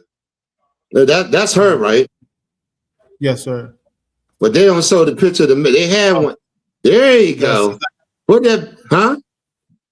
Yes, sir. Make it big so everybody can see. 'Cause I can't. Yes, sir. Now, look at that. Now read a little bit of the story. Yes, sir. Look at this piece of garbage. Killing the bastard, man. Lucky, sir. Yeah, go ahead. She was 17, and this piece of garbage was 51 years old, sir. 51 years old with 17. She going out there hopping her happy-go-lucky ass out there with the white man. Go ahead and read a little bit of the story. Yes, sir. Missing girl's leg discovered in Southern California desert. Suspect arrested for murder. Look at that. Found her leg. God damn, these devils or something, boy. Right. And you can't tell me I ain't got no. I'm so happy I ain't never had no white friends. Never. I'm so glad, man. I stood around my people. I didn't hang around no goddamn white people, man. You understand? Go ahead. Yes, sir. Khan. A man was arrested on suspicion of murder after the leg of a missing 17-year-old Southern California girl was discovered in the desert. Nega Tolver, age 17, was reported missing on December 1st, 2025 in the city of Hammett and Riverside County, according to the National Center for Missing and Exploited Children. Detective says she had traveled more than 70 miles to Thermal, California that day, reportedly to meet a man she was acquainted with. To meet a man she was acquainted with. Yo, y'all gotta do better at telling y'all kids this is the goddamn devil, man. Right. Y'all got to do better at that, man, because evidently there's a break somewhere. There's somehow by you not telling your kid that, the white man, they are telling you that they are righteous and good and wholesome, and your kids while they're looking at you or our people in their destruction, they're looking at him like he's, a good person to go and, deal with or whatever. Insane. That's it on there. That's insane, man. That's crazy, man. I hate to see that, but All right. What we dealing with now? Anybody got any questions? We can go over anything. We're gonna hit the scriptures in a minute. I just want to get these stories out the way. And I'm gonna talk about that. I like to bring them out. Go ahead. Yes, sir. Next story, sir. Mm-hmm. Yes, sir. Couple sentences to Sloppy. No, what about the one with the oh, you can go to this one. But next get the one where the mixed girl, remember that? Oh, and then the one yo, go ahead. You can do this one if you want. Oh, That's yes, fine. Yes, Go sir. ahead. What's this one? A couple sentenced to 375 years for enslaving 5 adopted black children. Yeah, a lot of people think you could adopt it. They adopt our kids, man. It's to enslave, it's to brainwash, or because what good, you gotta think like a military type of person. You can take this kid, this black or Latino kid, brainwash them and send them amongst their own people, and they'll be like a Trojan horse or something to overthrow their people. Like they'll work for you. This is what these devils do. They go all over the place and do the same goddamn thing, man. Go ahead. Yes, sir. Justice has been served in a truly disturbing case out of West Virginia. Donald Ray Lance and Janine K. Whitefeather have been sentenced to a combined 375 years in prison after being found guilty of human trafficking, civil rights violations, and child neglect. The couple was arrested after authorities found 5 black children they had adopted living in horrific conditions. Yeah. Go ahead. Forced to perform farm labor and kept in a small shed without plumbing or proper food, the judge handed down the maximum sentence, ensuring the pair will likely spend the rest of their lives behind bars. These are some sick people, man. The Lord made this devil. He made a complete enemy that cannot hear. Where that scripture? He can't hear your cries. You know what I'm talking about? Shoot. I have to find it. But yeah, he told you what kind of enemy he created too. Let me see if I can find it. They stop if their ear or something like that. Proverbs 21:13, sir. Yeah, I think that's it. Let me hear that. Yes, sir. This is the book of Proverbs, chapter 21 and verse 13. Yes, sir. Put it on the screen. Okay. Who stoppeth his ears at the cry of the poor? You see that? He don't hear your cry. You think they have compassion on you because you go up to them, or you might say, I'm poor, I don't have anything or whatever. Have compassion on me. Not this devil. He said this is like the death adder. Where's that part? Is that on there? A verse above it or something? He's like the death adder or something like that. A kind of snake. Some kind of snake. Maybe not. Don't sweat it. Yes, sir. Yes, sir. Keep going with this scripture, sir. Yeah. He also shall cry himself, but shall not be heard. Nah, that's not. I think that's the one. I don't know. But anyway, I think it's like the death adder that stoppeth his ear or something like that. Yeah. I mean, he calls this bastard a snake that cannot hear your cries. It's somewhere in there. You know what I mean? He's a snake. He's that same serpent that was in the garden. You understand? And he don't hear you because why? He can't. If you get in charge, then he know that's his doom. He knows that's his destruction. He's going to be serving you. That he's afraid of. You understand? So yeah. You holding something? Yes, sir. Psalms 58:4. Their poison is like the poison of a serpent. Yeah, that's it. Their poison, meaning their religions, the way that they, the things they do, their way of life is like the poison of a serpent. It's going to cause death, man. It's like a serpent that bites you. You know what I mean? Read on. Yes, sir.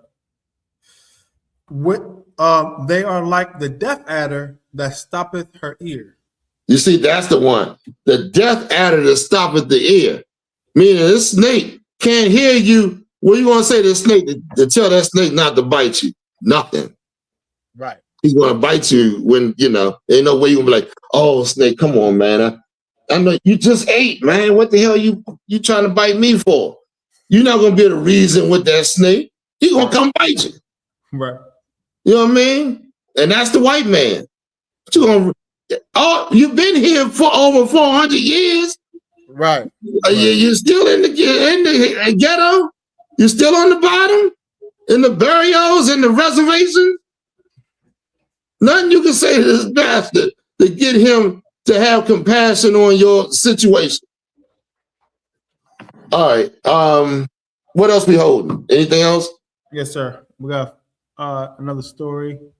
Okay. Let me get to this real quick. Yes.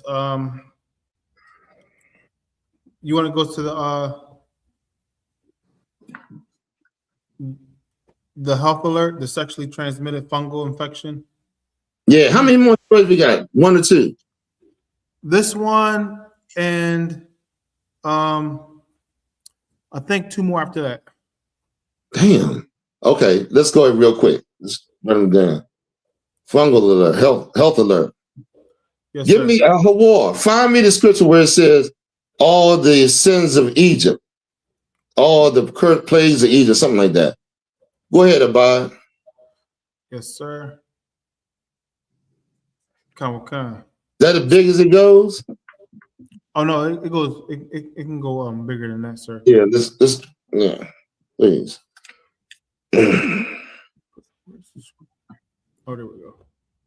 Yes, sir. So it says, health alert. There's a new sexually transmitted fungal infection making headlines. A new sexually transmitted infection attacking gay people. I wonder why.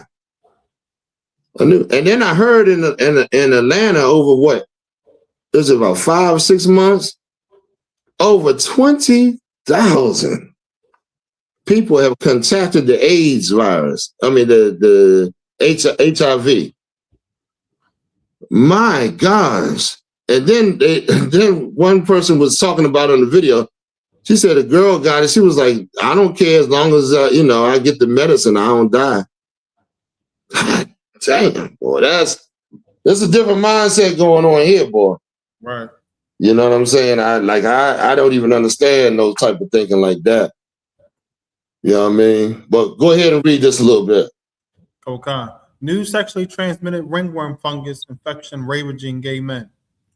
Trichophyton metagrophytes genotype 7 is the only known fungal STI and causes ringworm-like rashes in some very unfortunate places, such as genitals, buttocks, etc.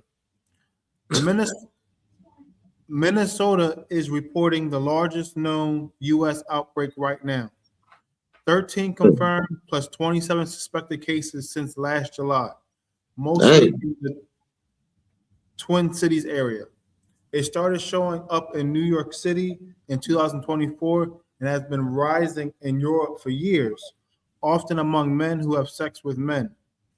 Symptoms include itchy, round, scally patches, not always classic ring-shaped, super inflammatory, and can scar if not treated. It's treatable with oral antifungals, but it can take up to 3 months. Amazing. Damn. That's Lord bringing them things up on us. You know what I mean? The truth should be looking glorious in your eyes about right now. But you know, anybody got anything they want to add on to this? We have the scripture. We want it, sir. Okay. Anybody want to say anything? Or let's get the scripture then. Leviticus. Oh yeah, this is the book of Leviticus, chapter 18 and verse 22. Thou shalt not lie with mankind as with womankind. It is abomination. Right. You ain't supposed to lie with a man like you lie with a woman. That's an abomination. Two men or two women lying together. Give me Romans 1 and 26, I think, where it says they receive in their self the recompense. That's exactly what that is. That's the repayment of the evil that you're doing right before your eyes. You understand? Let me see if I can find this. Anybody got anything you want to add on to it or anything? All right. Scripture, sir. Go, you got it? Go ahead, read it for me. This book of Romans, the 1 and verse 26. For this cause God gave them up unto vile affections. Because you didn't want to serve the Lord, you wanted to follow your own way and do your own thing. You know what the Lord said? Go do it then. Let's see what your end will be. The Lord said, I try to give you, he said, what did he say? He said, I had good intentions for you, not bad. I got to correct you from the bad. You know, because if I let you go, you will receive all the bad things in life. So just like a good parent, I got to correct you. But you don't want the correction. You want the Lord to leave you alone. So you can go and experience all the bad things in life and be miserable, destroyed, you know, out of your mind, you know, like the other nations. Just a pathetic thing, walking the earth. Go ahead. Yes, sir. For even their woman did change the natural use into that which is against nature. It's against nature. For the natural use of that vagina is for a man. You can't figure that out? That's too hard of an equation for you to solve, huh? That's the natural use. But you didn't change that and said, hey, and then I hate you, you uncourageous people that always say, hey, I don't find no fault in it. I mean, you don't find no goddamn fault in it when these homosexuals running around here like mad, looking for what child they can molest. Homosexuals molest children. That's how they became homosexual. You know that? Oh man, boy, oh boy. Go ahead. I was trying to find something. Verse 27. And likewise also the men, leaving the natural use of the woman, burned in their lust. Burned in their lust. That's what he said. They burned in their lust. Well, what am I doing? Yes, sir. Men with men, working that which is unseemly, and receiving in themselves that recompense of their error, which was meet.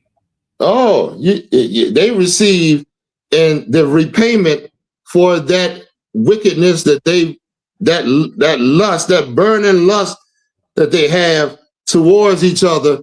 The Lord said it was right, it was meet that they get that repayment. Yeah, them ringworms is meat. That's right. That's what the Lord said. AIDS is right.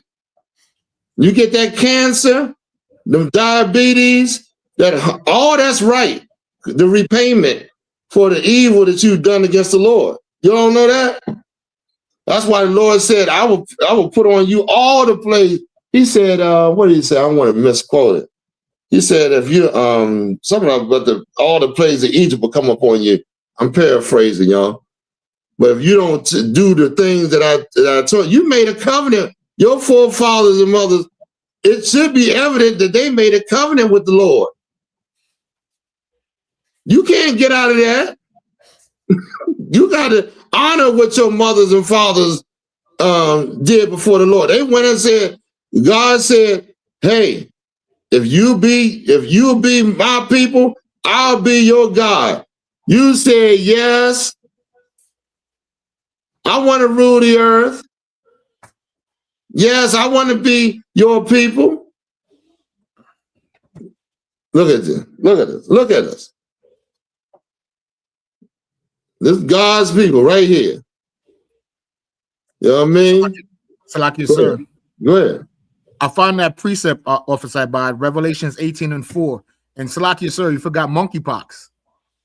Monkeypox, all of it. All of it. What's Revelation 18:4? What's that about? Come out of her? That you received not of her plague, sir. No, not that one. That's a good one too. But there's one that says, well, you'll not receive the plagues of Egypt and prayer. I forgot the exact words it said. I have to find that. But go ahead. You can read 18:4. But the other one is talking about do not the things that the Egyptians or something like I think it says. Sir. Yeah, yes. 18:4. Huh? Exodus 15:26, sir. That might be it. Let me hear it. Yes, sir. Come. Sound right. Yes, sir. This is the book of Exodus, chapter 15 and verse 26. Now, y'all know we became a nation in Egypt. The Lord brought us into Egypt, and we became a nation in Egypt. Over 2 million people came out of Egypt as a nation of people. When we wasn't a nation, remember, we was only 12 before when Jacob and his sons went into Egypt. Go ahead. And said, if thou wilt diligently hearken to the voice of the Lord thy God, and will do that which is right in his sight, and will give ear to his commandments and keep all his statutes, I will put none of these diseases upon thee, which I would none of these diseases. I mean, I won't put these diseases like I put them on the Egyptians upon you. Go ahead. Which I have brought upon the Egyptians, for I am the Lord that healeth thee. You see that? That's it. That was it right there. That's the one I was looking for. Just trying to switch it up a little bit. Same thing he said pretty much in come out the plagues of the plagues of America come up on you, and the one you called earlier, Revelation 18:4. So we gotta, not be a part of this place. The Lord is calling us out of here because he got something he want to do with this earth, and it includes you. You know what I mean? All right, so where we at? Yes, sir. We have a question. Please. Yes, sir. I can't find mine. The question is from Raz Congo. What do the church mean? What do the church mean in Ephesians chapter 5 and verse 25? Pull it up for me. Yes, sir. I can go ahead and answer it, but I want to just make sure that the scripture is there. Yes, sir. This is the book of Ephesians, chapter 5 and verse 25. Husbands, love your wives, even as Christ also loved the church. The church is talking about, what is church talking about, Abad? Yes, the congregation of Israel. That's right. Israel. The body of the people is in the truth. Remember, Christ said that the church he set up. I mean, not that you equate church with the Christian church, I guess. When it said church, no, it ain't got nothing to do with the Christian church. The church, first of all, he's talking to Israel. Well, he's talking to brothers and men, and he gave himself up for the church, which means the brothers and sisters that have come out of the world into the truth.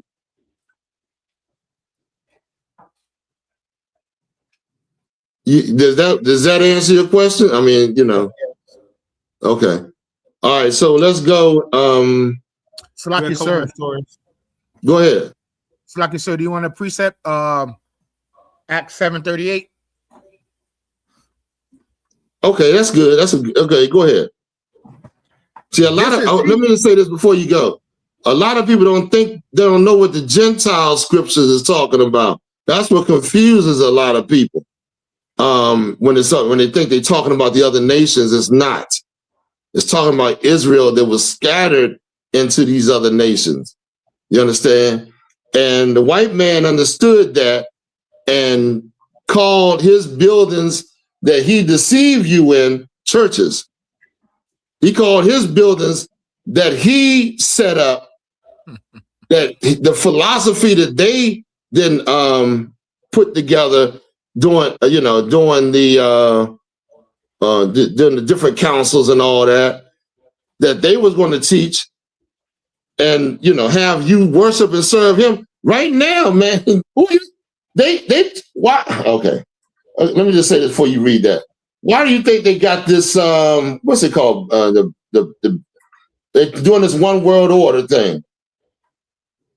You think that's for the truth of Christ? Project Blue Beam and all that? That ain't got nothing to do with worshiping the truth in the Bible. They want to bring they trying to do exactly what Nimrod do, but they trying to do it. They know they got a little bit of time, so now they want to attack. This white man is loose because he's trying to do it and hurry it up. That's why you see what's going on in Iran, because they want to bring this whole earth under one order, one monetary thing, and one religion, all worshiping white people. You understand? And then, of course, what does that mean? When you worship white people, you start the destruction of your people. Right. You start to get destroyed. You start hating each other.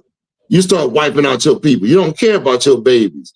You don't care about your brother. And then, he can wipe you out then. You understand? Okay, so go ahead. What we holding on? You holding on to something about war? Come on, sir. Acts 7:38. Go ahead. Come on, sir. This is he that was in the church in the wilderness with the angels which spake to him in Mount Sinai, and with our fathers who received the lively oracles to give unto us. You see that? It's talking about us, our people, our nation only. And when it's talking about the church, it's talking about Israel is the God's chosen people. But there's a people amongst us that are going to, that he calls his like to save his people. Like in the book, in the in the New Testament, it's written to believers. Right. Even though all Israel is on the earth, the New Testament is written to people that was in the schools or the body of men that came out of the world and was doing the will of the Lord. Right. It ain't talking about like the church you go to, like they sit up here. That's how they deceive you, right? You know what I mean? Salaki. Go ahead. Anything else? Where's the one where it says where it says Jew, where I think it's John 7:35, right there where you are. It says where he go to the Jews is dispersed amongst the Gentiles and teach the Gentiles. Yes, sir. I think it's right there. Come on. Because that's showing you that the Gentiles that Christ was going to go teach was the people that was dispersed amongst the other nations. You know what I mean? I'm just pull that real quick. Yes, sir. This is the book of John, chapter 7 and verse 35. Then said the Jews among themselves, whither will he go, that we shall not find him? Will he go unto the dispersed Among the Gentiles? Or he go to the dispersed. Who's the dispersed? Israel, that's dispersed amongst the Gentiles, the other nations. Right? Right. Okay. Those are the dispersed amongst the Gentiles. We was dispersed. Read on. And teach the Gentiles? And who's the Gentiles he's talking about teaching? Israel that was dispersed amongst the other nations. Those are the Gentiles. He ain't talking about teaching the original Gentile, the other nations, but he calling them Gentiles because they are living a life that's, you know, you living like the other nations. Pretty. You understand? Yes, sir. Okay. Sir. Go ahead. Before you finish that precept, do you want James 1:1 real quick? We're gonna go into a whole Gentile breakdown. We got some stuff to bring out, man. Come on, real quick. Okay, sir. James 1:1. James, a servant of the Most High and of our Lord Jesus Christ, to the 12 tribes which are scattered abroad, greetings. There you go. The whole book of James was only written to the 12 tribes that were scattered abroad, not to every nation like they teach in the Christian church. They lying like crazy. I'm gonna tell you, you realize the lies that they're telling, you're gonna be like, what in the hell is going on? I can't believe that I forsook my people trying to be amongst the other nations. That's what's gonna hurt, boy. It's gonna hurt. You know what I mean? All right. Let's go back to the story we was at. We still got the third world war and everything. What we left out with, we never did the this class might be too, it's gonna run a little long. Jeez. Where was the one before this? Remember I told her to play this one after you played the other? Oh, the kids. The kids, I think it was. Oh, that was another thing. Oh, go ahead and play this one. I forgot to bring it up. The white person. Your attendance, you are black and you have a child with a white person. Your attendance is non-fucking negotiable. Your presence is required. I don't care if your offspring looks white. I don't care if they're white passing. A white person cannot teach a black child the pain of black suffering. And before you argue with me, I'm the product of a black person and a white person. My dad was there, but not as there as I would like him to have been. He didn't teach me everything that I should know. I learned a lot on my own. I learned a lot from having black friends, but I learned nothing about being black from my white parent. I don't care how woke, how based you are as a white person. Remember, you're learning, or I should say, you should be learning the culture for your black child. But if you're somebody that's only truly learning it and not experiencing it, you are limited as to what you can pass down to your black child. So please think about that before you have a half white child or half any race child when you're a black person. Keep in mind that you should not be absent from that child. If your child grows up and is ignorant to the fact of what their black side went through, it's your fault. If you are... You heard that, right? I really agree. That's why a lot of times I say, if you got a child that has a white mother, even though it's a black father, remember the Lord said in the Bible, they're not supposed to be able to come into the congregation for a period of time. You know why? You know why? Because just like she's saying, even though she recognizes the need for a black parent, the overwhelming feeling that she has towards her mother is going to influence her decisions or the things she goes through. That's I ain't got to be no science, nobody to understand that. Your mother, shoot. And a lot of times, black people don't even know what to teach you. They don't even know who they are. So they don't know the holidays is the high holy days they're supposed to be celebrating. You come up and you got a white parent, you got to see that is some type of and I think it's an operation against, it's a military operation set up to keep you destroyed. I'm gonna tell you straight up. White women they not going against their society, their people. They working for their people. They getting with you because they know they know that the Lord said you're going to be in hell and you're going to suffer for doing this thing. They know this by they had to buy. They didn't lose their identity. They didn't. Let's face it, man. They know who they are, and they know who you are. They went to of all the places on the earth, the Greeks went right down to your land and started oppressing you. Right. When a white man came, right or wrong. So now you got to say, why in the hell are these white people trying to get with you? Because for one, the Lord knows, I mean, they know that if you do that, the Lord is going to be against you. The Lord is going to punish you. The Lord is going to put you in a deep hell. The kids that you hoping is going to raise up and try to help you in your situation, going to hate you. Your own kids. You get older, you got kids, you want them kids to help you. That's the black part of my family. I don't deal with them. They black.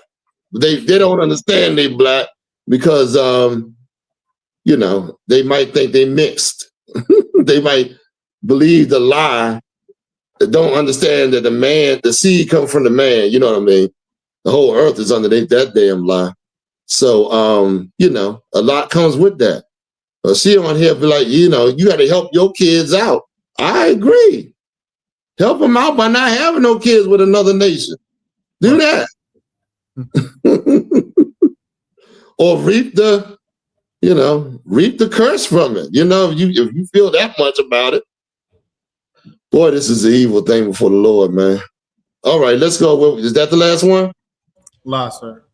All right, what we got?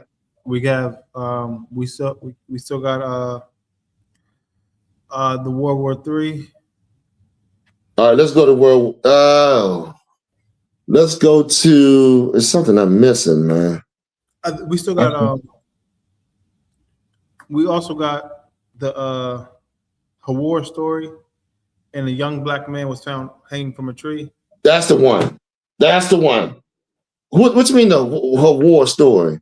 Oh yes, Florida mom says she went to white neighbor's house armed after the man. Oh, that one. Yeah, okay. I don't know if we're gonna do that one. We already over, but I want not over the time. But you know, I gotta push. I want to put this up. But go ahead and get the black man. Y'all know there's a black man that was another brother that was found hanging from a tree on the 18th. Young brother too, bro. They are after these young kids, brother. The ones that's not born by them. They are after to destroy the seed, man. That's why that's another reason.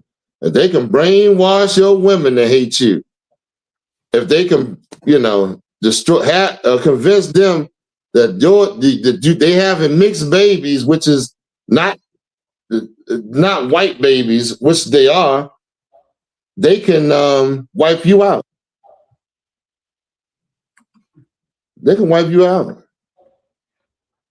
And a lot of people say white people are not are getting wiped out, or they breeding white people out. Do you understand that white people are breeding babies through the other nations? That means they ain't going nowhere. You're not looking at that baby like it's white. Like Tracy Ellis Ross. Y'all think she's a white woman. When Esau took them African women into the mountains or whatever, them babies was white. Those are white babies. That curse showed up on them later on down the line. Right. Which means if the white man sleep with any race of people, sooner or later, it might not be right then, they're going to expose their true identity through their skin. That curse was put on his seed. Right. Cain, the curse on Cain. So y'all that part you didn't factor in, did you? They ain't factor that in. Hey, we keep on having sex and having these babies, all these brown babies, white people gonna be bred out of existence. Come on, man. Do you think they that damn dumb? You that damn dumb because you in the hood thinking a way you can try to escape from this white man. All right, go ahead. Let's go and get it real quick. I can't find my. Oh man. A young black man was found hanging from a tree. Police say no foul play. They say no. Of course, they run to the no foul play part. We got a picture of the brother. Yes, sir.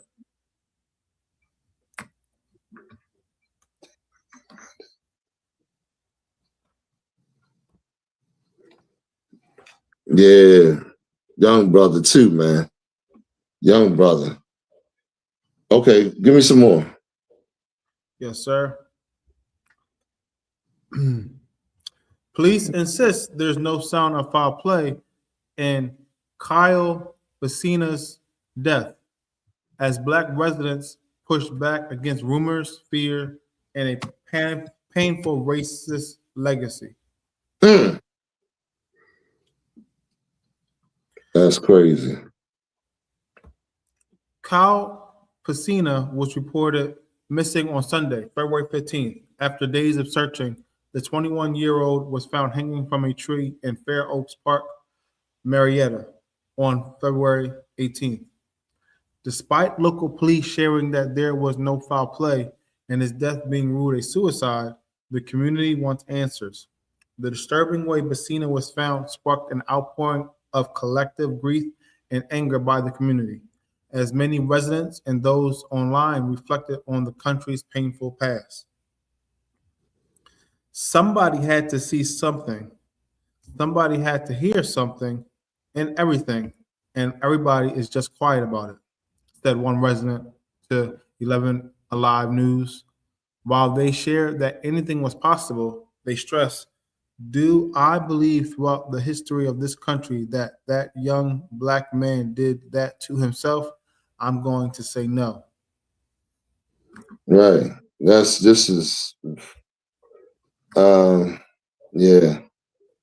Lucky, sir, if I could. Go ahead.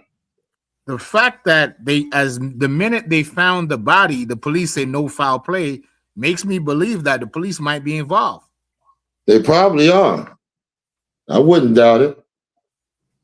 I wouldn't doubt it. They damn near shoot. That happened on what, the 18th? That happened on the 18th, and these bastards are screaming. They didn't even investigate long enough, did they?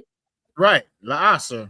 They didn't even investigate long enough. This is a sad thing, man. I mean, this is definitely Jacob's trouble, brother, because this is too crazy to,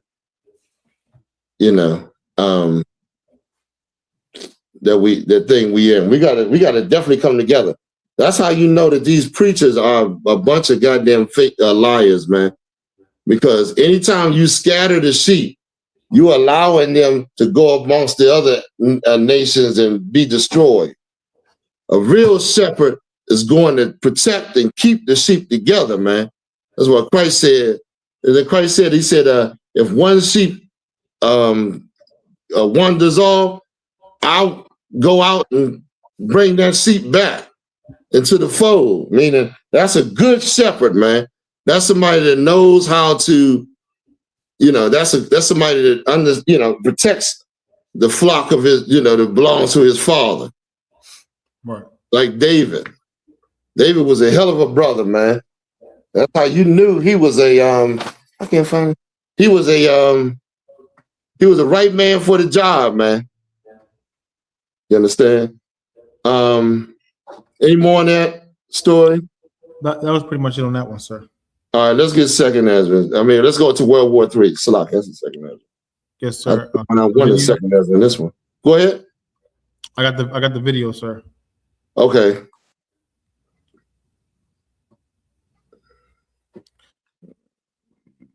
News video. Oh man. Playing it now, sir. All right. Sure. Carried out in Iran today after Iranian Supreme Leader Ayatollah Ali Khamenei was killed in a massive U.S. and Israeli military operation Saturday. As Cristiana Benavides reports, Iran has retaliated against U.S. military bases in the region, and protests have broken out at a U.S. embassy and consulate. The U.S. and Israel launched more strikes today on Iran after taking out the country's supreme leader, dictator Ayatollah Ali Khamenei, and many of Iran's senior leaders. On Saturday, U.S. Central Command released video showing cruise missiles firing from an American warship and fighter jets taking off. And this is all a precursor for follow-on strikes over the next, I would suggest, probably 2 weeks, where we go after the other targets that didn't need the surprise that the targeting of the Iranian leadership did. Overnight, a cloud of smoke could be seen running, while this was seen in Tel Aviv after a missile strike. On Sunday, tear gas was fired as protesters gathered outside the U.S. Embassy in Baghdad, and several protesters were killed outside a U.S. consulate in Pakistan. There were also celebrations around the world, including in Los Angeles, the largest diaspora of Iranians in the U.S. Every single people in Iran knew that the only way that this regime is going to go away is that to attack them. And across the U.S., anti-war protests. Hundreds marched near the White House and in New York City. We organized today because ultimately we recognize that the American people are overwhelmingly against these foreign acts of aggression. President Trump warned Iran against more retaliatory strikes, writing, "We will hit them with a force that has never been seen before." Cristian Benavides, CBS News. That was on that, sir. Yeah, they got the right idiot in office, man, for lead them right into the goddamn Third World War, man. Right. To lead them right into destruction. I want to see how these people that, damn, this phone, these people that have elected Trump as their leader instead of Christ. I want to see how they plan on what would be their outlook on things now. You know what I mean? Like, this is a big mistake for our people to even try to even attempt to vote in their type of system, man. We should see the error of our ways and come back to serving our king, man. You know what I mean? Like, this is evil. Anybody want to say anything before I go in on this? Nobody? All right. We got a comment, sir. Go ahead. This is from J. Jack. Shalom, Israel. I pray brothers don't lose faith if World War III doesn't change anything immediately or soon after for them. That's a good point too, because this thing could, I mean, it's a wonderful thing. Damn, it's fun. It's a wonderful thing to see that this taking place, because it's exactly what the Bible said. It's exactly how the Bible described. And of course, we shouldn't lose faith if things don't happen immediately like we want it to happen. Remember, it's on the Lord. The Lord calls the shots. He's orchestrating this thing. You know what I mean? And you know, we're not in the Lord's steed where we can, want to hurry things up and try to do things with the way we want them done. So that's a heavy point you bringing out. Also, the Ayatollah, that's supposed to be the head of. Okay, Iran is very prominent in the scriptures. Y'all know Iran is Persia, right? In the scriptures. No? They're not, huh? Y'all don't know that. Y'all don't know Ezekiel. What is it? And which one I told you to hold about? Yes, sir. You told me to hold Isaiah and Ezekiel. Okay, go to Ezekiel what? Ezekiel 38, and I believe verse 1. 38. Yeah. And the scriptures, Iran is Persia. Now, over time, I'm not gonna get into the history. Over time, they did what the fake Jews did to become Muslims. I mean, to become Muslim, Islam. They what is this for? They did what they joined, like the fake Jews took our beliefs and customs and made it their own. They have done the same thing with Islam. Those aren't Arabs, Hello? Oh, y'all think those are Arabs? The Ayatollah is supposed to be. They changed the name. Over history, and this is what I can remember. They didn't wanted to be like after the Persian Empire, and then the different empires. They started to wanted to have a radical change in their empire to become kind of modernized. Like like back in history, they stopped having their women wear them damn things that cover their whole goddamn face and body. They try to be like westernized. They looked at the white man in his empire, and a lot of people adopted certain things. They said we was too old fashioned. Let us do things differently.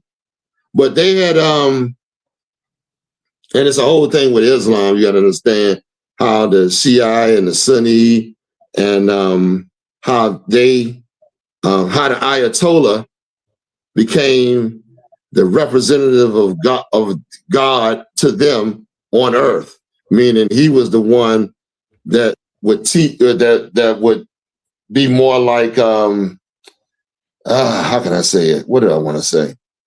More like a representative of God on how Islam is supposed to, how they're supposed to move forth, and there are different ideas and all that stuff. But it's real interesting. But of course, this is the same thing that happened to us back in history, which proves the white man. Give me the part where it said he'll live by the sword.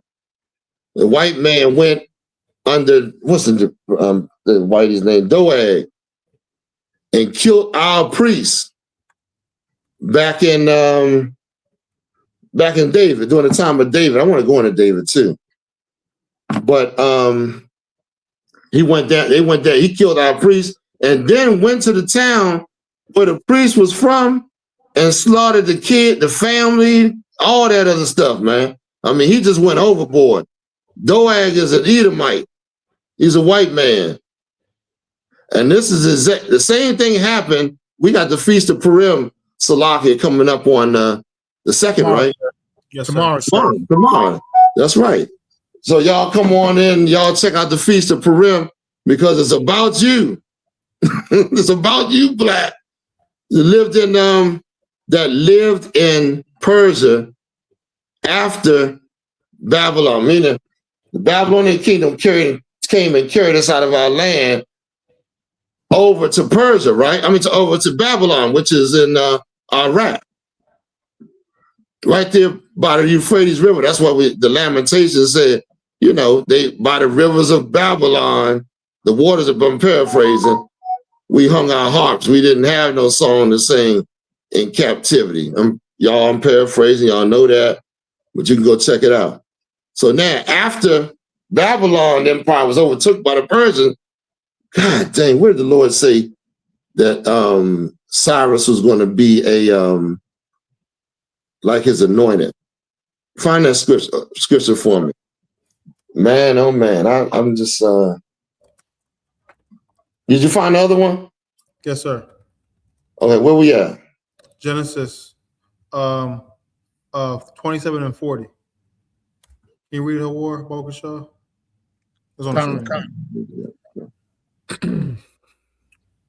And by the Genesis, and by the sword shalt thou live, and shall serve thy brother, and it shall come to pass.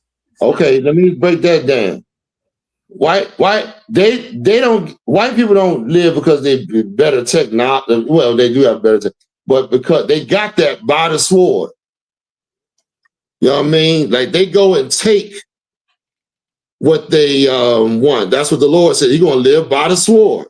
They go and bomb places and just take what they want. That's how they live. That's how they advance. They don't advance because they're intelligent or anything. They just got better weapons. They just started off with an idea and then made the earth through using God's chosen people to submit to them. Read it again. And by thy sword shalt thou live. He's talking to who? I found out the scripture, sir. Okay, hold it for me. Who is it? Let me go up to you telling you who he's talking to. Oh, yes, sir. No, I'm talking to Hawar. Okay. Verse 38. And Esau said unto his father, hast thou but one blessing, my father? You got to know the story of Jacob and Esau, man. This is the whole explanation of what's going on now. And, you know, who the other nations are. Nations' names have changed, but the same people are still here. Right. All right, Esau, Esau vowed revenge on Jacob because Jacob got the birthright from his father, which was what he was supposed to do. The Lord said before they was even born that the eldest shall serve the younger. Elder is Esau.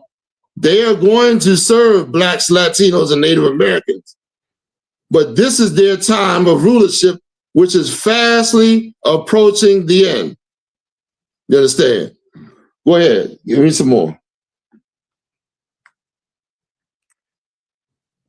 You want me to jump back down to 40, sir? Give me some more where we at. Come on, Genesis 27 and 38. And Esau said unto his father, hast thou but one blessing, my father? Bless me, even me also, O my father.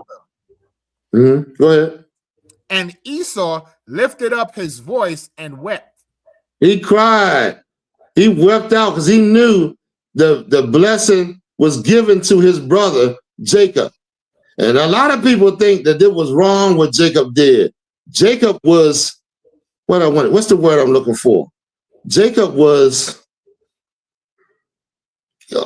y'all, I mean, what's the word meaning? Like he was zealous.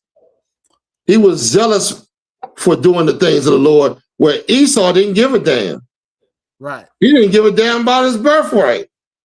No, you follow what I'm saying? Yes, sir. Like he was a different kind of cat than Jacob. You know what I mean? So go ahead, read some more. Verse 39, Slaki. And Isaac his father answered and said unto him, behold, thy dwelling shall be the fatness of the earth. Right. Your dwelling is going to be the fatness of the earth. What does that mean?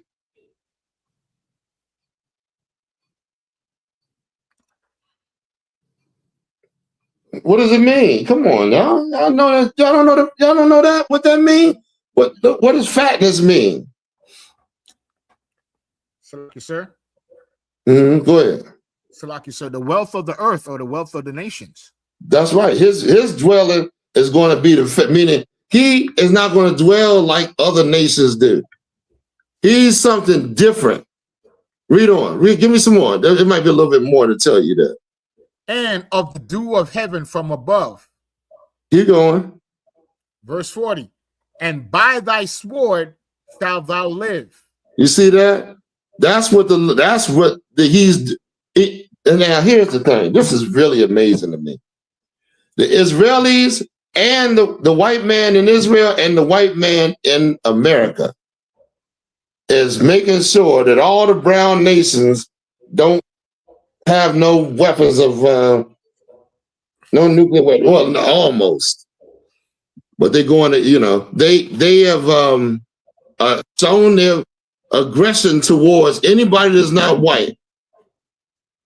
Yeah, isn't that amazing? Go ahead, War. So, like you, sir, so does it mean that he's going to get the fatness of the earth by the sword? That's right. That's the only way he's going to be able to get it. He got to go take what he, in other words, they say they always use an excuse to go and raid and set up a puppet government. Go and raid a place. They just went into the one where the brother, they took the brother out of office and put their own government down there. Right. Venezuela, sir. Venezuela. Now they're over here. I mean, just did it, took off, and when he put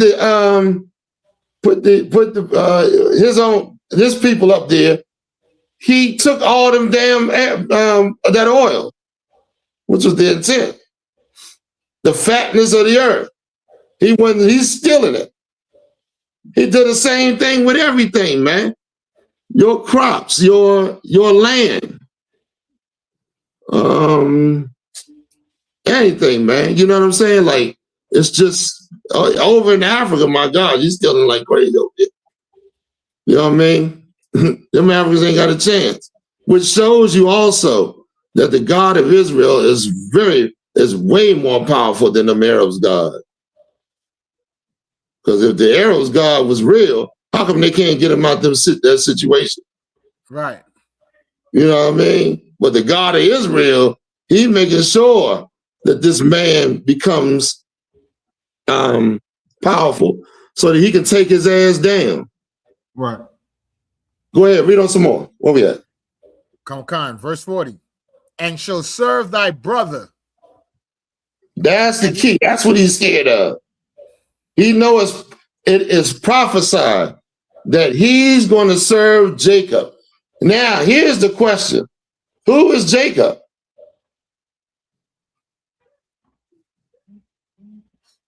Y'all don't know who Jacob is? I got to tell y'all that. Y'all sit in the class. Y'all know who Jacob is. Abba, go ahead. No, let somebody in the class answer. I know you probably know. Come on. Oh, I got to hurry up, man, to go into my topic. I ain't even realize the time. Yeshua Banaf, yes, sir. Yeshua Banaf says us. That's right. Blacks, Latinos, and Native Americans in North, Central, and South America, and that have been cast off into the other nations, you are who the Lord refers to as Israel. And that's why the white man got sitting on you. That's why he said he'll sit, the scripture said he'll sit upon the 12 tribes, ruling over them. He gathered the Israelites and brought them into one area and reaping whatever, the benefits of being on top of what we would be reaping if he wasn't on top of us. Okay, go ahead. Anybody else say something? Or I see somebody write something. There was all answer your question. So they said black folks, black. Oh yeah. Most High in Christ. Most High in Christ. So that's why it's important we stop this madness, this demonic. It's because we're full of demons. We got to go against one another. The Lord said, "Forgive your brother." You understand? There's no use in you. And I'm putting it to you like this: in the kingdom, you don't wish you had forgiven your brother. You don't wish you didn't have that stony heart, because that's what's held you back from receiving the immense riches that the Lord, that you are able to get if you would change if you would come back to the Lord and serve him. Right. You're deciding what you get from the Lord right now. What? Whether you realize it or not. The Lord always tested us. I got so many scriptures popping in my head. But I want to go into this David. But let's go to World War III. Where we at? I got Isaiah, sir. Cyrus. Okay, read that. What does that talk? We'll read it. Okay. Thus saith the Lord to his anointed, to Cyrus, whose right hand I have holden. He's talking about a heathen king. This is Cyrus, the king of Persia. What do you say to him? Thus saith the Lord to his anointed, to Cyrus, whose right hand I have holden, to subdue nations before him. And I will loose the loins of kings to open before him the two leavened gates. Meaning the Lord is saying, this is Cyrus. I'm going to make sure he ain't got no problem being king over all these nations. Now feel that. The Lord said, I raised you up. But he said something. Where does it say to do all my will? Is that right there or somewhere else? He shall do all my will. Damn, y'all, I lost the damn. I had the thing written down, but I lost it. Salakia. He shall fulfill my will, or something like that. Talking about King Cyrus. Meaning what his will was what? The Lord's will was what? Meaning your punishment was over. It was to return, that you go back to your land and serve him. Meaning he puts you in this punishment for a period of time so that you will think about the evil that you did to get into this punishment. And you would change. That's what we're here for. Not to join these people and become like them. Go ahead. Yes, sir. This is the book of Isaiah, chapter 44 and verse 28. Thus saith of Cyrus, he is my shepherd, and he Yeah, hold on, wait a minute. What's so significant about the Lord calling Cyrus his shepherd?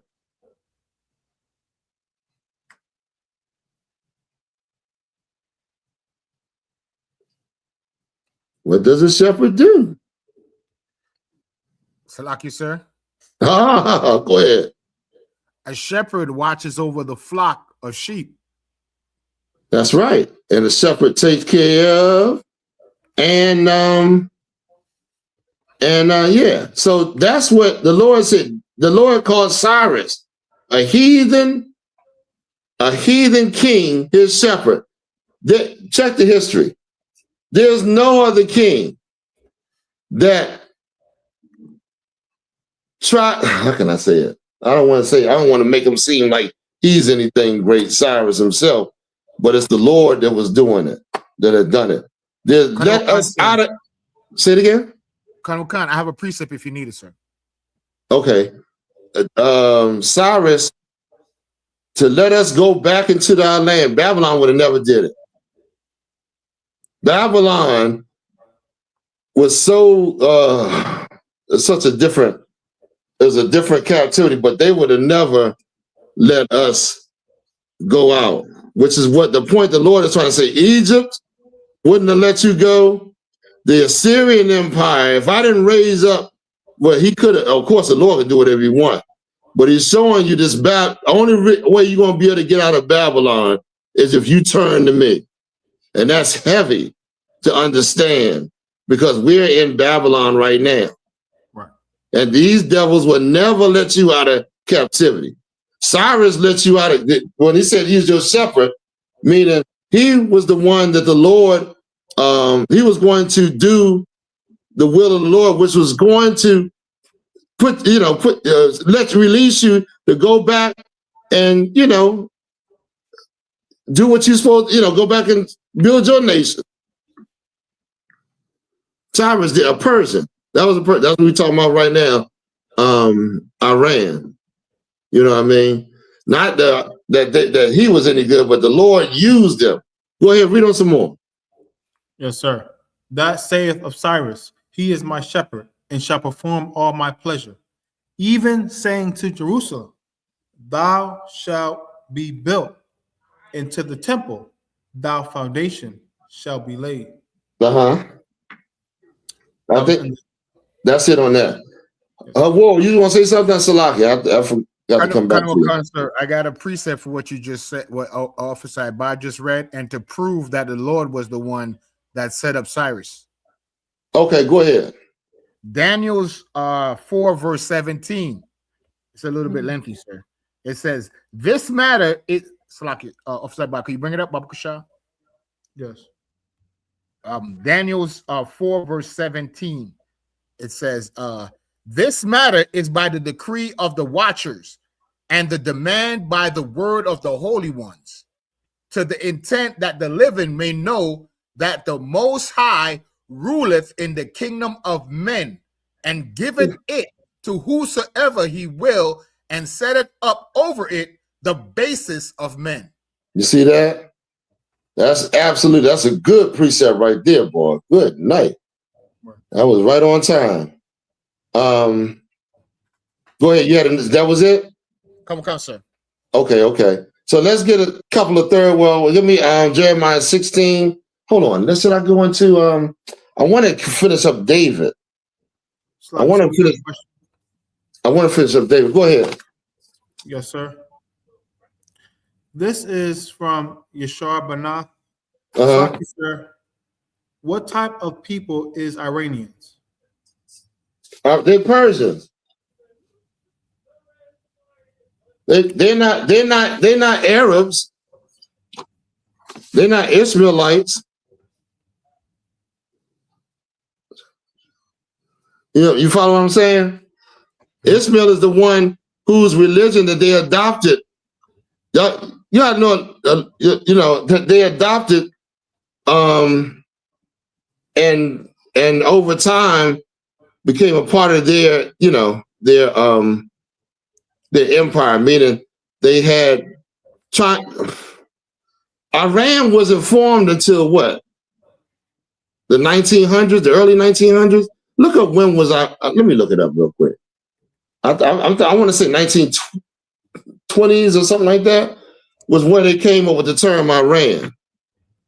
They was trying to escape their old identity, trying to form a new identity. You understand? So there's a lot of history on that one. But go ahead, please. I have a question, sir. When it says Persia and Medes, are the Medes Elam, and are the Persians brothers to the Elamites? Yes. I want to say yes. I got to double check that. Okay, I want to say yes. But man, I got to go back and see who exactly did they descend from, because right now I don't want to give no. I got to check with the general, because I don't want to get no information out. But I do believe the Elamites were the Medes, sir, and the Persians were brothers somehow in that lineage. But the Persians one time the Medes was over top, but the Persians through Cyrus, I want to say, overtook the Medes. Meaning the Medes was not as big as the Persians. I mean, the Persians was not as big as the Medes until Cyrus took the Mede Empire, and they became the head.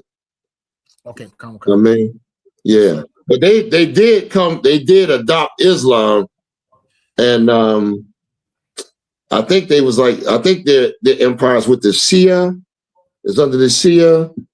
I'm pretty sure. I gotta look. I gotta do some research on that.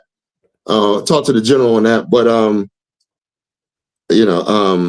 what's I gonna say? Damn, I lost my train of thought.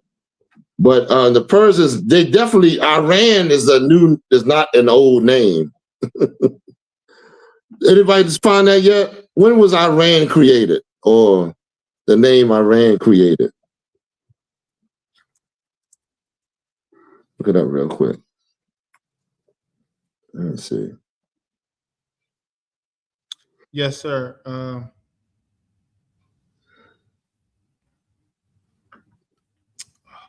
If it don't say, just don't worry about it. Because we gotta go on.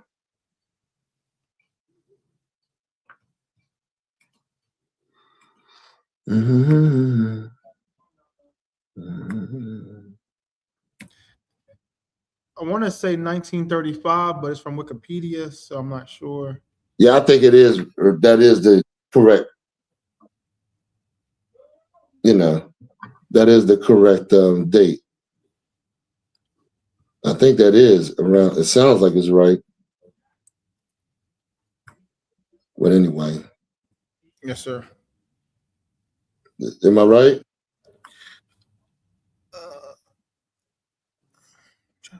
Don't worry about it. If you can't find I it. think so, sir. I got another reference. Yeah, it says from another source. Okay. So around 1935, sir. Give me Isaiah 34:1. I'm trying to figure out. I just seen David. I can't find it.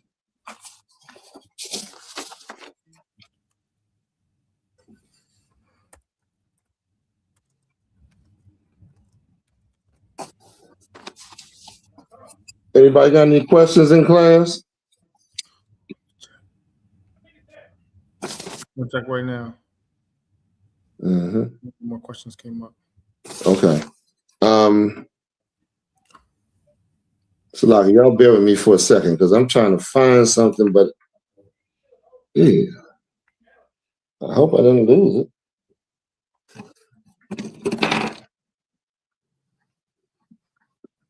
All right. When you got that scripture, go ahead and read it for me. Yes, sir. This is the book of Isaiah, chapter 34 and verse 1. Come near, ye nations, to hear and hearken. Ye people, let the earth hear and all that is therein, the world and all the things that come forth of it. Verse 2. For the indignation of the Lord is upon all nations, and his fury upon all their armies. He hath Go ahead. destroyed them, he hath delivered them to the slaughter.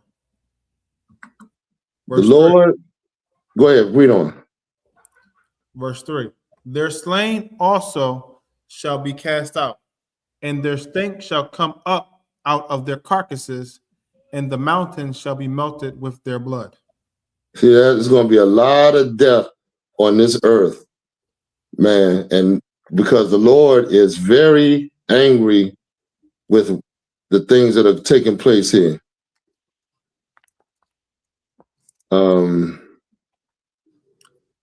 That's a prophecy right there on the Third World War. And of course, our king coming to, I can't find what I'm looking for. Our king coming to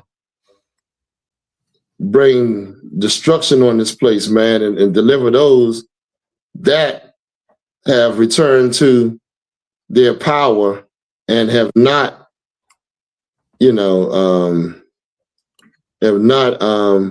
gone around the midst of these nations, man, and uphold their philosophies and all. Anything else? Read on. Yes, sir.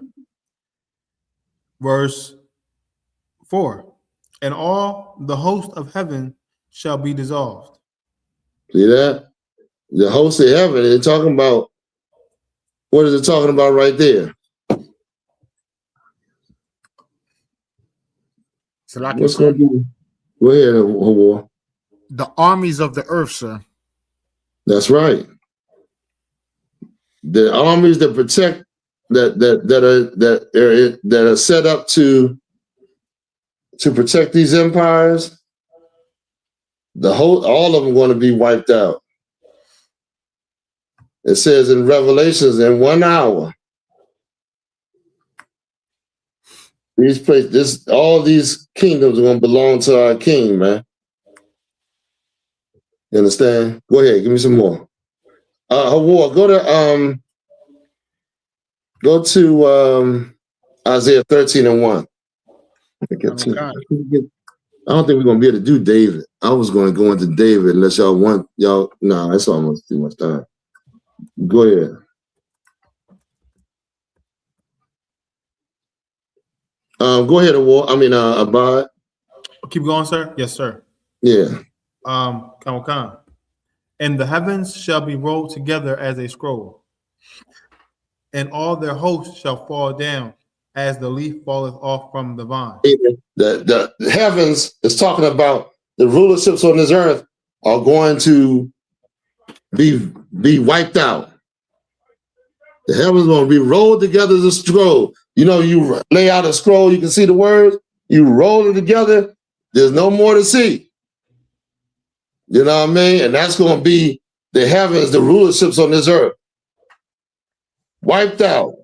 But you got the precept where all the kingdoms of the earth belong to the king, belong to the king. I'm paraphrasing. And he said he'll put all crowns. There's plenty of precepts in the scriptures on it. Go ahead, give me some more. And all their hosts shall fall down as the leaf falleth off from the vine, and as a falling fig from the fig tree. See that? Go ahead.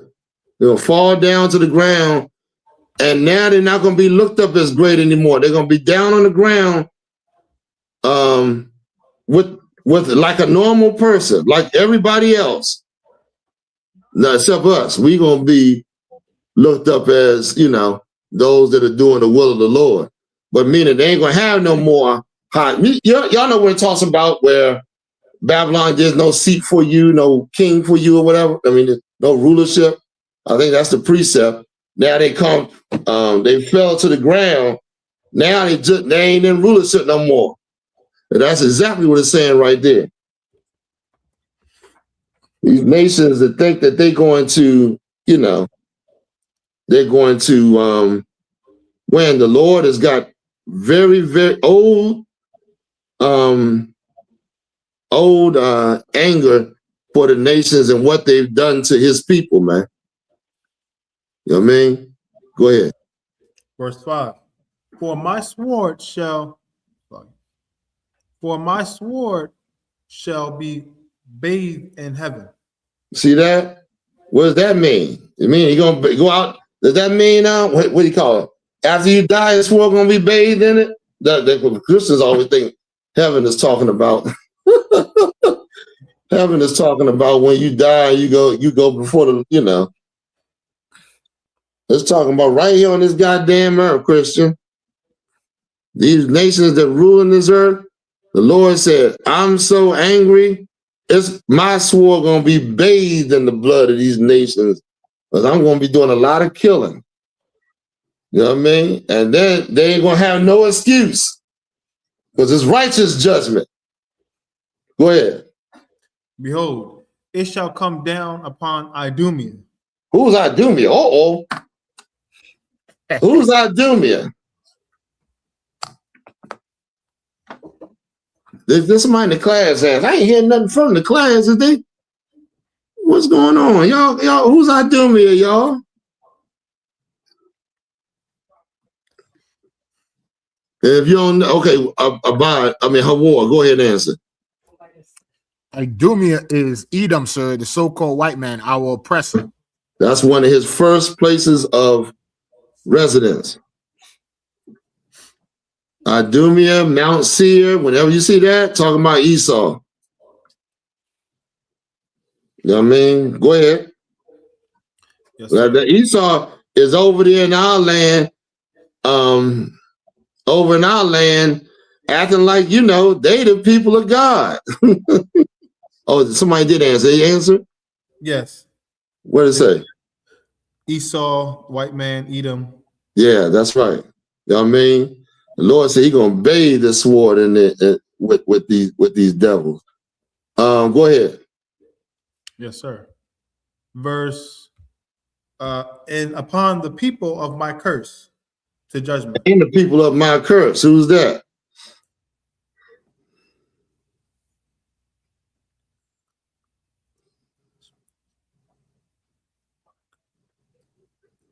Read on some more. Maybe you get it when you read a little bit more. Verse 6. Who are the people of his curse? The sword of the Lord is filled with blood. It is made fat with fatness, and with the blood of the people of his curses, those that are in league with the people, the Idumeans, those other nations that that have help this Esau be the devil that he is on this earth, and then complain when he turn around and attack him. You know what I mean? You should never trust no white man. Never, ever, ever. They go and sit at the table with white people and try to negotiate.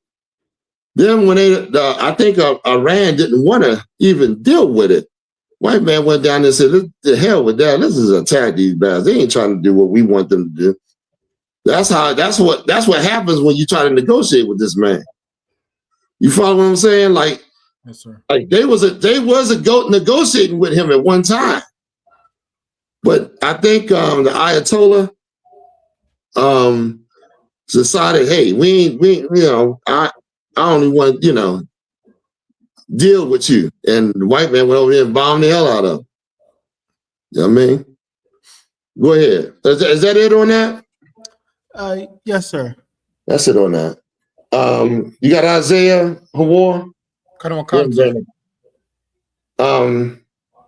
We might have to do another class probably this week with David, because I definitely want to finish up David. And I didn't go into how the Cyprus, I wanted to go into him a little bit more, because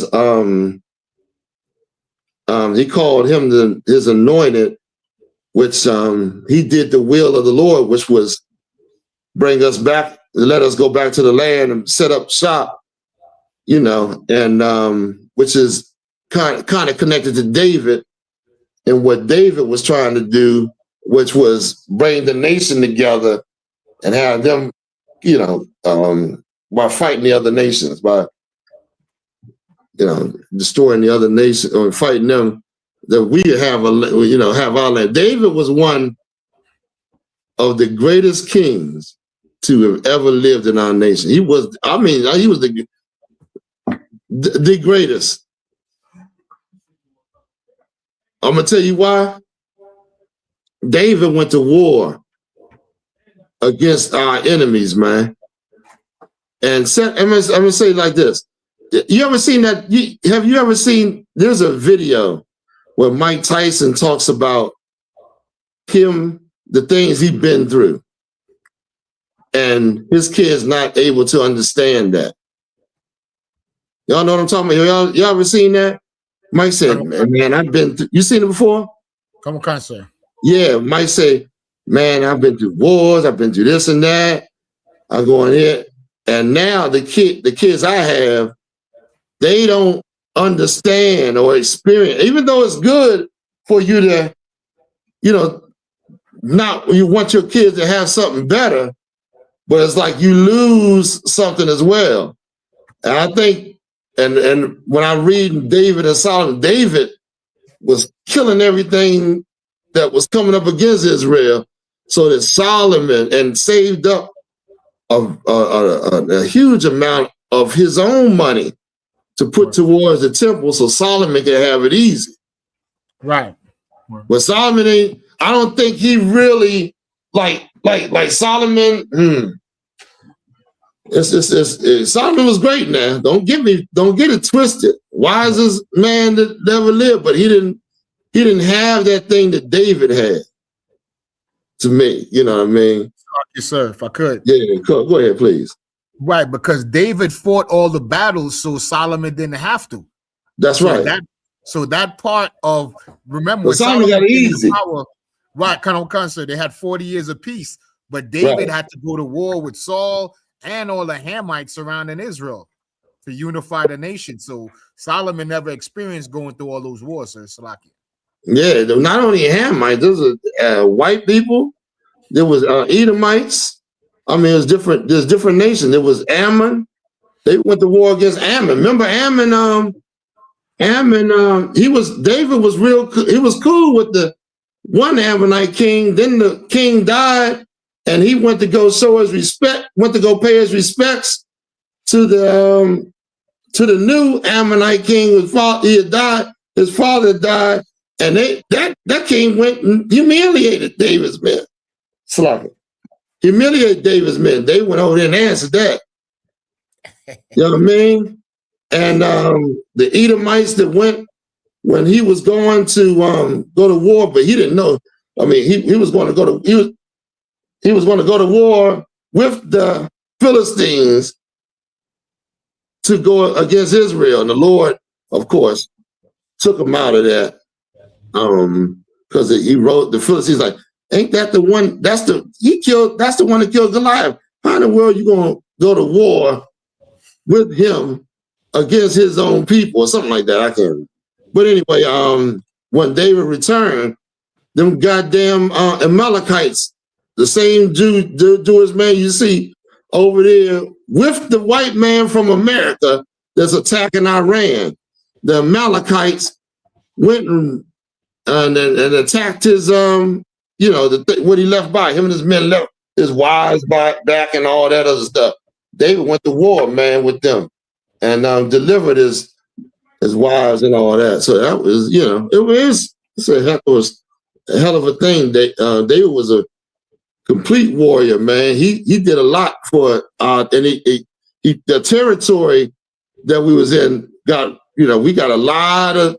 He expanded the nation a great deal, man. So a lot of people talk about the Maganda would die. They don't understand why the UPK flexed that the Maganda would die. The Lord told David, "You was a man after mine own heart. You doing everything." It was why I want to go into this Jerusalem, because the way David took Jerusalem, man, it got to be talked about. We got to remember these things that he did against these other nations, man. But he promised them Christ would be, he would raise up a king that should fulfill all my will. Y'all know that scripture? From between our feet, meaning he gonna come from your lineage, which is all that immaculate conception garbage. Is exactly what it is, garbage, white man fantasy. That's what it is. So, what would we, if somebody has something to say? Yes, we have a question, sir. Please. This is from JJat. Question about the tribes of Israel. Who are the descendants of the tribe of Dan? Dan got assimilated in. Dan got assimilated in to bring him Ephraim and Manasseh, I do believe. Sir. Yeah. Dan, the Lord talks about that the Dan spirit is still within the tribes, but we'll go over that probably in another class. But Dan, it's a lot to understand about Dan too, because when they left, it's a few things they did, but yeah, he said, give me this scripture in Genesis 49 where he said Dan's spirit is like the snake attacking a man on a horse or something like that. The rider on a horse. Paraphrasing.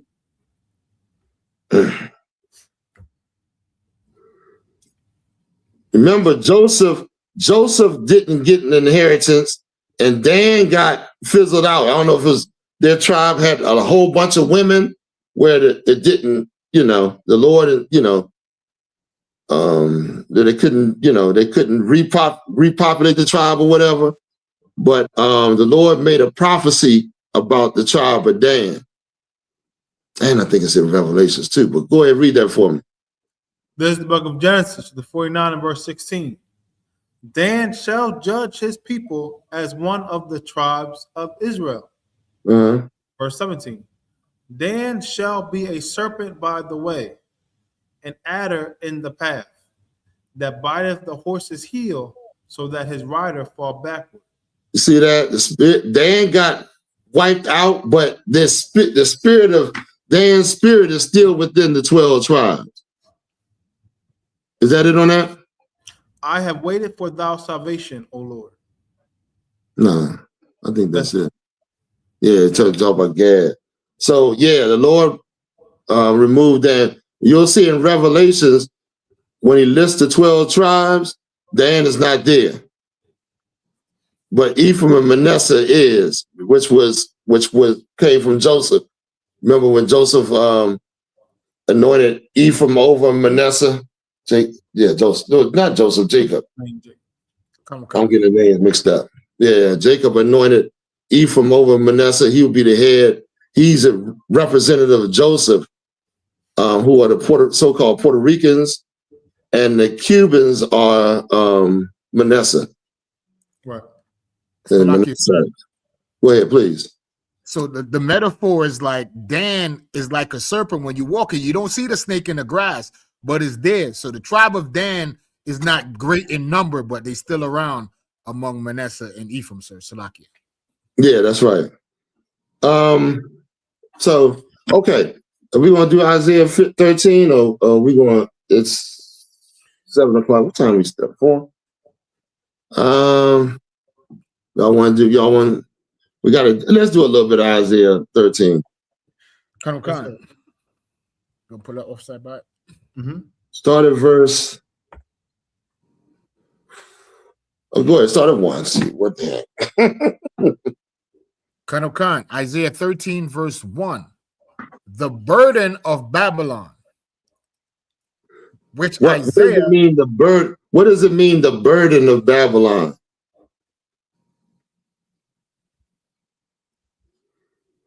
This is what they got. This is what they have to. They're going to have to carry this burden. They're going to have to carry the fact that the Lord is going to destroy their nation.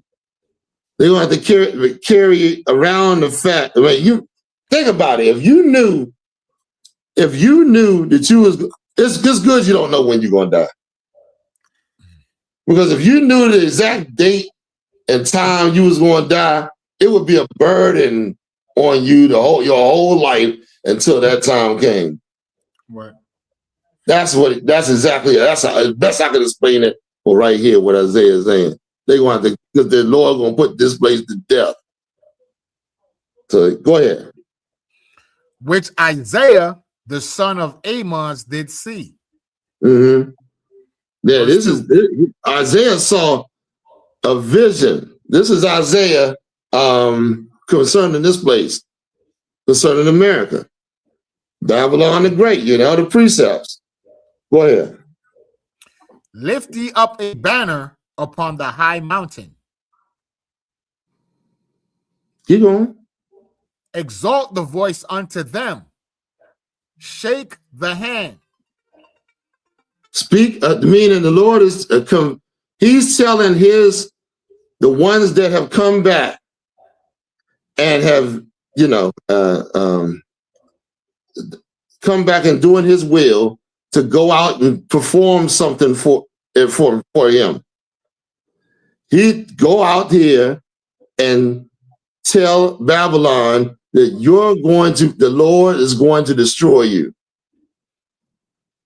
Your end is coming mighty rapidly. Prophesy against this place. Y'all know about that. The prophets have prophesied. Give me that scripture where it said many kingdoms or something like that. I'm paraphrasing. There's a good precept for that. Not only at that time are you warning America, but you also warning your people. Let's see if we can get that scripture. Read on, Hawar. Jeremiah 28:8, sir. Okay, good. Most I right. The water, Hawar. The prophets that have been before me and before thee of old prophesied both against many countries and against great kingdoms of war and of evil and of pestilence. That's it. That's the job of a prophet. A prophet prophesied against just like you read, against many kingdoms of war and pestilence and all that stuff the Lord said was going to come to pass. You know what I mean? They speak on his behalf. Go ahead. We'll go back to Isaiah 13.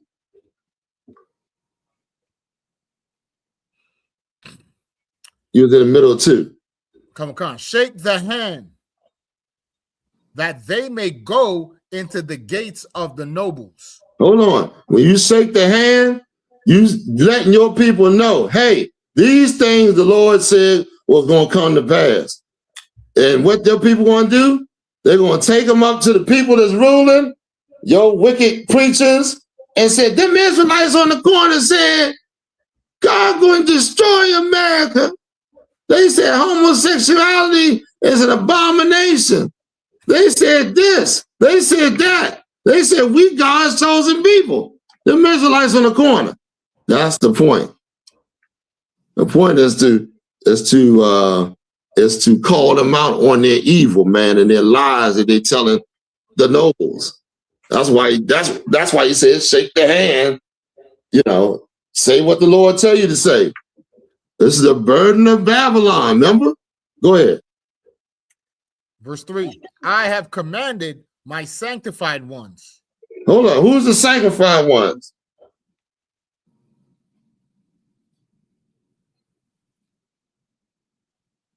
You don't know the sanctified one? Anybody want to know who to take a guess? If you're wrong, you're wrong. You know, we're not going to. Anybody in the class guessing? Not yet, sir. Okay. What does sanctify mean? Anybody want to take a stab at that?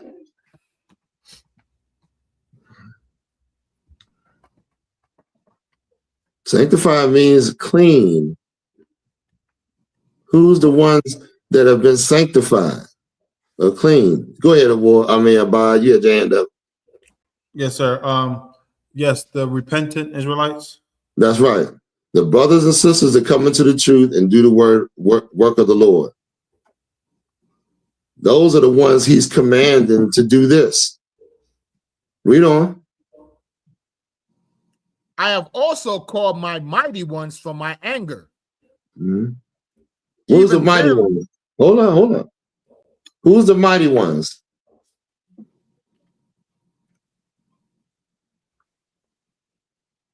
No hands up now. Anybody in the class want to take a stab at it? Come on, y'all. I'm going to answer it because we really, you know, almost absurdly over the time. The mighty ones are the angels and the demons. They doing the Lord's will. Yes, sir. The demons are doing the Lord's will. You do, y'all understand that, right? Yes, sir. Okay. Because a lot of people think, no, the demons are going against God. How can the Lord said he calling his mighty ones to do his will. Go ahead. Even them that rejoice in my highness. Hold on, wait a minute. Where are you at? The end of 3, sir.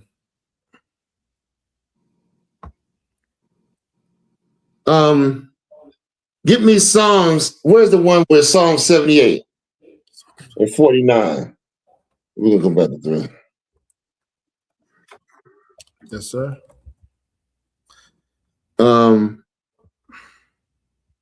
This is the book of Psalms, chapter 78 and verse 49. He cast upon them the fierceness of his anger, wrath and indignation and trouble by sending evil angels among them. You see that? These angels are carrying out the will of the Lord. These demons are too. How you think these nations do the evil they're doing? You know what I mean? The test is really is you gonna fold or you gonna stand strong. You ain't got to do this evil. What's making you do this evil? Full of demons? Wonder why? How did that happen? Because you kept doing the evil? Well, something got to give. either you're gonna have to come and change your life, which is what the Bible and everything suggests, or you're going to, you make your home right here with these wicked, evil people. Even the people in the truth got to get a new body. We got to share this one because it's full of, the Lord got a glorious body waiting for you, those that do His will. Something that you haven't experienced. Let's put it to you like that. Something that ain't got the aches and the joints and you had all the medication and the bad food and all the things that you have your body has taken the blows of this kingdom. A glorious body of something that's I can't even explain it. I can pull the scriptures, but I can't. We'll talk about that another time. But go ahead. Go back to Isaiah, sir. Yeah, please. We're gonna go a couple more, and then we're gonna wrap it up. 13, right? Even them that rejoice in my highness. What verse here? 13 and what? 3. Okay. Okay, 3. Okay. Even them that shall rejoice in my highness, right? Sir. He's the Most High. Who rejoicing in the Lord right now? Not a Christian. Don't even try it. All the idolatry up in that goddamn church, man. Not a fake Israelite group. Don't even try it. They take away from the Lord and make some rebellious Negro the head of their school. Somebody that is prideful and have separated themselves from the original teaching majority of the time. Some of y'all, they never had been in the school and followed somebody that got bits and pieces of the truth. They're not rejoicing in the Lord's highness. How can you claim to rejoice in the Lord's highness and you don't? The Lord gave us the Hebrew. Now you don't want to speak Hebrew. Lord gave us the Hebrew. Said these things that was taken from you, I will restore. He said he said, well, I'm getting the scriptures. Go ahead. Let's read on some more. Verse 4. The noise of a multitude in the mountains. Meaning all these nations. You see, when Iran can't really hit America, can't really touch America like they want. But they hit the one, they went and attacked the bases. The white man got over 800 military bases on this earth. He's watching every goddamn thing. Over 800 military bases. And everybody's. I think it's look it up real quick. I think it is. Like this man knows he done stole from so many, so he's expecting. He got to build a nation. They got to put so much money into their military. Know that retribution is coming. Running from retribution. They know that they done evil all over this earth. So I got to make my military so goddamn grand so that I can protect myself because I know them nations out there want to get at me. That's the white man. That's your oppressor. You understand? You got it, Abide? Yes. It says the U.S. has over 800 overseas military sites. Oh, over 800. Over 800 bases. And so Iran, and you got to be a fool if you're in the military right now. Because the Lord said he's going to bring all these nations and kill these nations down in the valley of Jehoshaphat. We didn't even get the chance to go over that. we're a little over the time. We're going to end the class, y'all. It's been 3 hours, but you know, it's definitely getting good. We're gonna probably be up, Lord allow, this week sometime. Probably Tuesday, I'm thinking. Right, Howard? That's when we usually come together. Come sir. To try to put some more of this day, because I didn't go in David and a few other the World War III I didn't touch. But it's been a pleasure. Listen, Tawada, for taking the time to come in the class, man, and support the class. And we definitely enjoy having our people, man. You know what I'm saying? The Feast of Purim is tomorrow. We ain't gonna be able to do it. It's tomorrow, right? We'll see what happens this week. But y'all tune in, man. Let's come together as brothers and sisters, and let's follow the Lord, man. Give our King the just what he deserves, man. The recognition and the honor and the glory he deserves for the amazing thing that he's done, man. You know what I'm saying? With that being said, we're going to end the class. So this is for the brothers. We're going to give one courtesy salute. Barak. Yahweh Ba'Hashem Yahweh Shah Barak the Thumb. Yahweh Matai. Sar. If you turn and face the sisters, we'll salute the sisters. Barak. Yahweh Shema Allah Thun Ba'Hashem Yahweh Shah. And of course, Yahweh Matai.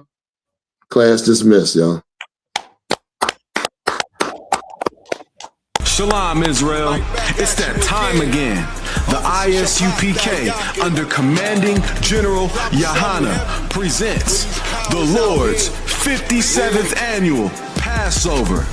That's right, the Lord's 57th Annual Passover, April 4th, 2026 in Houston, Texas.